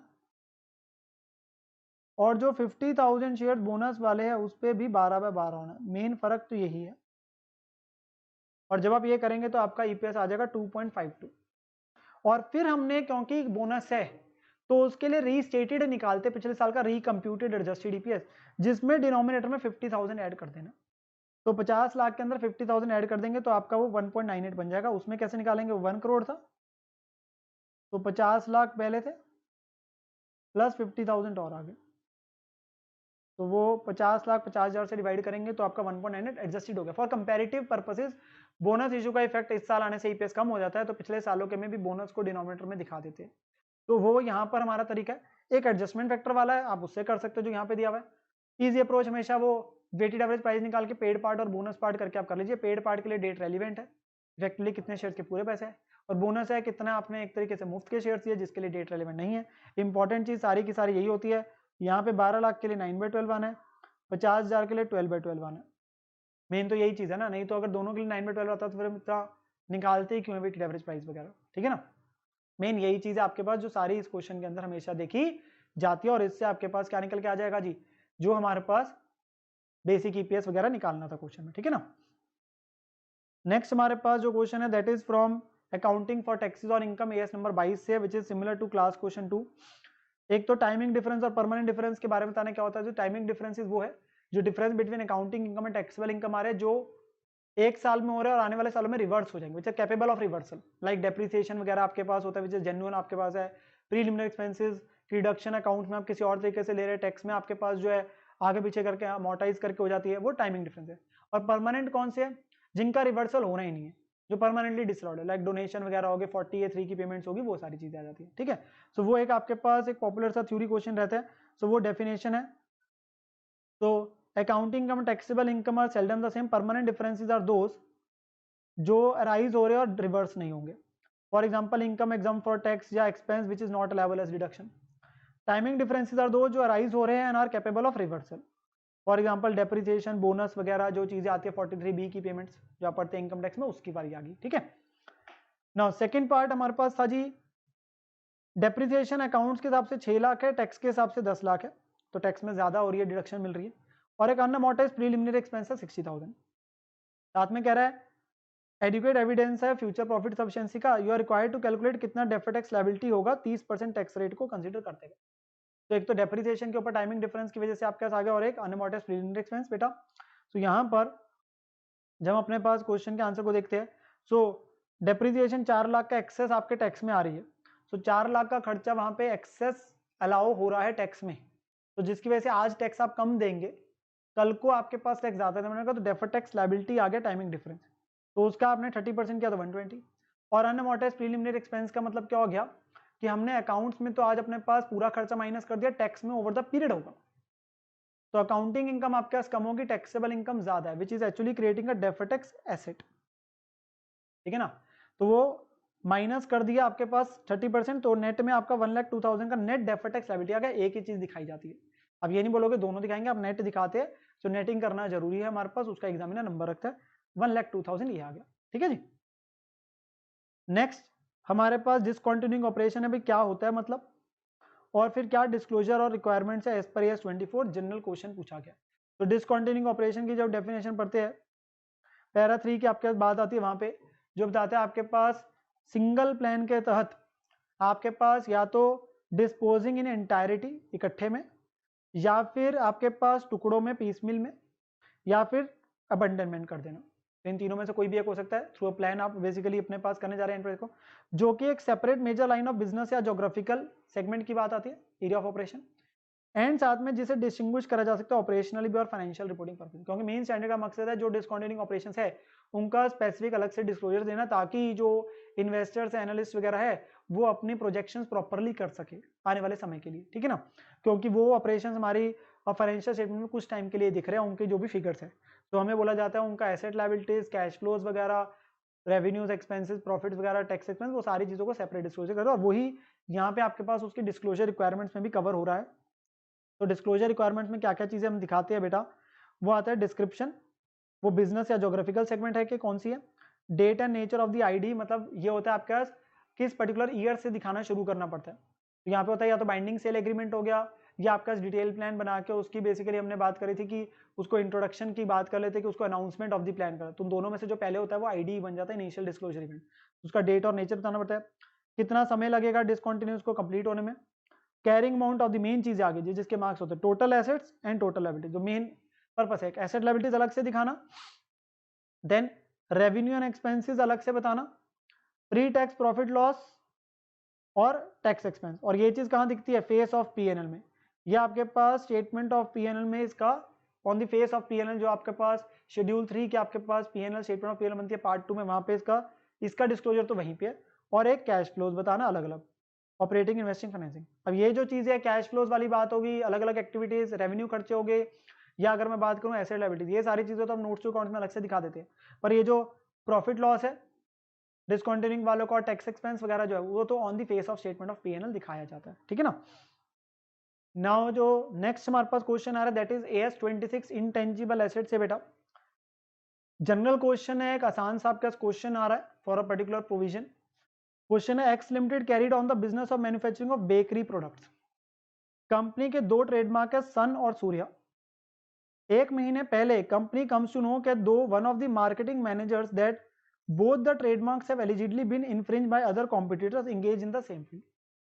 आफ्टर इन्वेस्टिगेशन लीगल डिपार्टमेंट ने बताया कि उनका वीक केस है सन वाले ट्रेडमार्क में और स्ट्रॉन्ग केस है सूर्या वाले ट्रेडमार्क में। एक्स लिमिटेड ने एडिशनल लीगल फीस इंकर करी इन्फ्रिंजमेंट को रोकने के लिए। तो बेसिकली किसी पर्सन ने बेसिकली आपके अगेंस्ट में केस फाइल कर दिया on the infringement of the trademark. आपके दो ट्रेडमार्क से एक केस में आपको लगता है आप वीक केस है, एक में स्ट्रॉन्ग है, तो आपने ऑब्वियसली अपने पास जो है लीगल फीस इंकर करी, जो लॉयर को पैसे दिए जा रहे हैं। दोनों ट्रेडमार्क्स की रिमेनिंग अभी लीगल लाइफ 10 साल है, जो हमारी रेब्यूटेबल प्रिजम्पशन भी होते हैं कि आपकी इंटेंजिबल एसेट की लाइफ हम 10 साल लेते हैं, तो उसने बोला 10 साल उनकी लीगल लाइफ है। How should the x limited account for the legal cost incurred. अब पूछ क्या रहा है, ये कोई प्रोविजन वगैरह की बात नहीं कर रहा, भाई कौन सी के प्रोविजन खर्चा वगैरह क्या रिकॉर्ड करना, वो पूछ रहा है जो लीगल कॉस्ट आपने इंकर करी इसकी क्या ट्रीटमेंट करनी। तो बेटा ये तो आपका नॉर्मल रेवेन्यू खर्चा आ गया। अगर हम सिंपली बोले जब तक आपका एसेट रेडी टू यूज नहीं होता, वो आपका एक बार बनने तक का खर्चा जो होता है, अगर आप खरीदते हैं तो खरीदने का खर्चा जब तक रेडी टू यूज नहीं होता, या आपने रिसर्च डेवलपमेंट में बोलते थे डेवलपमेंट फेज का खर्चा आपके पास कैपिटलाइज करा जाता है, ठीक है ना। ये तो आपके पास एक ट्रेडमार्क आप यूज कर रहे हैं। अब किसी ने केस फाइल कर दिया, आपने बचाने के लिए उस एसेट के लिए आप लॉयर वगैरह को फीस देंगे, अब वो फीस थोड़ी ना कैपिटलाइज करी जाएगी। वो तो हम बोलते हैं कि जो बाद का खर्चा होता है, सब्सिक्वेंट जो खर्चा करा जा रहा है, वो तभी कैपिटलाइज करा जाता है 26 के द्वारा जब वो कहता है कि उससे परफॉर्मेंस पहले से ज्यादा बेटर हो रही है, परफॉर्मेंस पहले से ज्यादा बेटर हो रही है। नो इट्स अ नॉर्मल आपके पास जो मेंटेनेंस टाइप खर्चा है। अब ये खर्चा जो नॉर्मल लॉयर को दे रहे हैं, ये तो रेवेन्यू खर्चा, और ये कहां चला जाएगा, पीएनएल में चला जाएगा। तो उसको लेके क्वेश्चन आ रहा है which is a general question. When we see the answer, तो आंसर में क्या लिखा है, एज पर ईयर 26 सब्सिक्वेंट खर्चा जो हुआ इंटेंजिबल पे आफ्टर इज परचेज और कंप्लीशन, वो खर्चा नॉर्मल है, एक्सपेंस डाला जाएगा। हाउएवर अगर इनेबल करता है कि वो future economic benefits in excess of the originally assess standard of performance होंगे या मेजर करे जा सकते, तो खर्चे को ऐड करा जाएगा, मतलब कैपिटलाइज करा जाएगा। तो जो लीगल कॉस्ट इंकर करी उससे कोई फ्यूचर इकोनॉमिक बेनिफिट पहले से ज्यादा नहीं आएंगे। तो पहले आपके फायदे आ रहे होंगे उस ट्रेडमार्क्स को यूज करके, वही रहेंगे, उससे बढ़ तो ना जाने। They only ensure to maintain that if the case is decided in the favor, therefore only such legal cost वो जो भी है वो रिकॉग्नाइज एज खर्चा होगा, वो आपके पास नॉर्मल रेवेन्यू खर्चा वो पीएनएल में जाके चला जाएगा, उसे कैपिटलाइज करने की बात नहीं होगी। So that was the main part of the question. और जो लास्ट क्वेश्चन है आपके पास इस एएस का, वो है आपके पास AS provision contingent liabilities contingent asset AS 29 से। पहला तो पार्ट है डिस्टिंग्विश कर दो कंडीजन एसेट को विद कंडीजन लायबिलिटीज, तो दोनों के बारे में बता दीजिए। ऐसे केस में क्या होता है, आप डेफिनेशन दे दीजिए। कंडीजन लायबिलिटीज पॉसिबल ऑब्लिगेशन है, होना ना होना अनसर्टेन फ्यूचर इवेंट पे, कल को राइज भी हो सकता है, नहीं भी हो सकता। कंडीजन एसेट पॉसिबल एसेट है जो कि हम अपने पास हो भी सकता है फायदा, कल को नहीं भी हो सकता, ठीक है ना। और कंडीजन लायबिलिटी में प्रेजेंट ऑब्लिगेशन भी आती है, बट जिसे हमने लायबिलिटी के तौर पर प्रोविजन नहीं बनाया होता, क्योंकि जो बाकी कंडीशन हमारी वो फुलफिल नहीं हो रही होती, या तो हम उसे बेसिकली अपने पास जो there will be no outflow of resources या फिर रिलायबल एस्टिमेट नहीं कर सकते, तो उस केस के अंदर वो आ जाते हैं कंडीशन लायबिलिटी के डेफिनेशन। तो हमने ये डेफिनेशन देनी है जस्ट यहाँ पे। तो यहाँ पर क्वेश्चन में कंडीशन लायबिलिटी आ गया, या तो वो पॉसिबल ऑब्लिगेशन वाला आ रहा है या फिर वो प्रेजेंट ऑब्लिगेशन है जिसे रिकॉग्नाइज नहीं करा बिकॉज ऑफ या तो आउटफ्लो ऑफ रिसोर्सेज की प्रोबेबिलिटी नहीं है या फिर रिलायबल एस्टिमेट नहीं कर सकते, वो आ गया। और enterprise should not recognise a condition liability, but उसे डिस्क्लोज करा जाता है आपके पास, और डिस्क्लोज करते हैं unless possibility of outflow resources remote है। तो आपके पास उसकी एक एक्सेप्शन भी है। देखो प्रोविजन को रिकॉग्नाइज करते हैं, एंट्री डालते हैं, लॉस रिकॉर्ड करके, कंडीशन लायबिलिटी को फुटनोट में आपके पास जो नोट्स अकाउंट में डिस्क्लोज करा जाता है, ठीक है, बट उसका एक एक्सेप्शन है कि अगर पॉसिबिलिटी ऑफ आउटफ्लो रिसोर्सेज बहुत ही रिमोट चांस है तो वो भी नहीं करते। कंडीशन एसेट क्या है आपके पास, जो कि अनप्लैंड अनएक्सपेक्टेड इवेंट, जो पॉसिबिलिटी ऑफ इनफ्लो होगा कल को, तो वो चीज आपके पास आ रही है। Enterprise should not recognise a condition asset since may recognisation of income that may never be realise, कल को हो सकता है पैसे। यहाँ पर तो हम सिंपली बोलते हैं जब वर्चुअली सर्टेन होगा तभी इनकम को रिकॉर्ड करा जाता है। देन आपके पास कंडीशन एसेट को डिस्क्लोज नहीं करते, फाइनेंशियल में उसे डिस्क्लोज यूजली किसमें करते हैं, report of approving authority that is board of directors की रिपोर्ट में करते हैं। तो वो चीजें आपके पास बताई गई थी इस वाले पार्ट में, ठीक है ना। देन जो सेकंड पार्ट आ रहा है हमारे पास, उसमें क्या लिखा हुआ है जी, सर सेम एज आपके पास क्वेश्चन 4 है, practice question.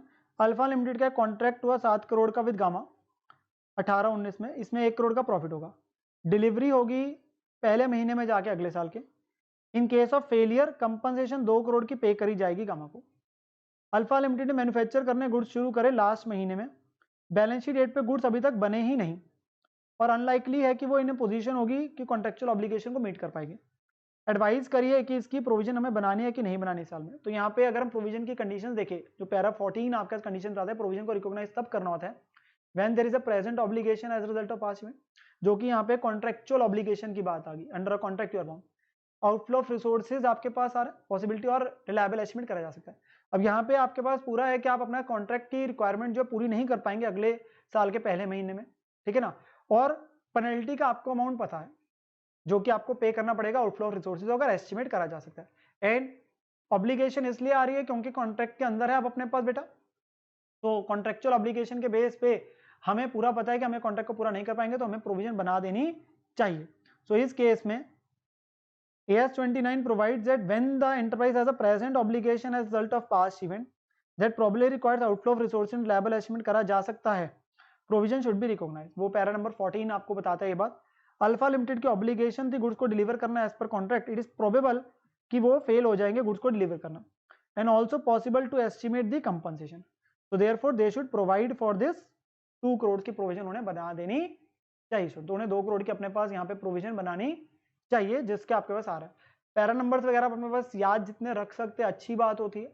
Obviously as number is the priority, para numbers आपके पास जो होता है आप रख सकते हैं।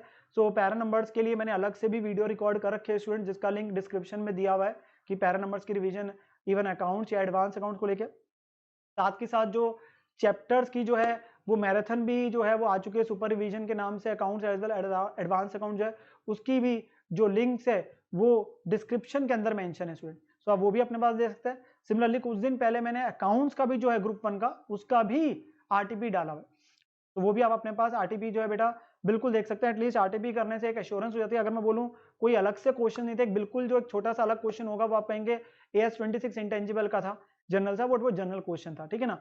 बाकी कुछ जगहों में मिस्टेक्स थे हमने वो भी कवर कर ली। We have gone through the entire RTP, starting with हमने अमेंडमेंट्स की बात की थी, जो कि बैंकिंग कंपनी के अंदर आपको सीआरआर और एसएलआर के रेट का कंसीडर करना है, जो रेट आपके एग्जाम के लिए एप्लीकेबल है, क्योंकि क्वेश्चन उससे भी रिलेटेड आ सकता है। लास्ट ईयर नवंबर 19 में सीआरआर से रिलेटेड क्वेश्चन आया था उस अटेम्प्ट के अंदर, तो वो चीज़ों का हमें ध्यान रखना पड़ता है, ठीक है ना। सो विद दिस हमारे पास जो इस आरटीपी डिस्कशन के बारे में जो हमने करा आज, तो वो आपके पास कंप्लीट होता है जी, ठीक है। Thank you students.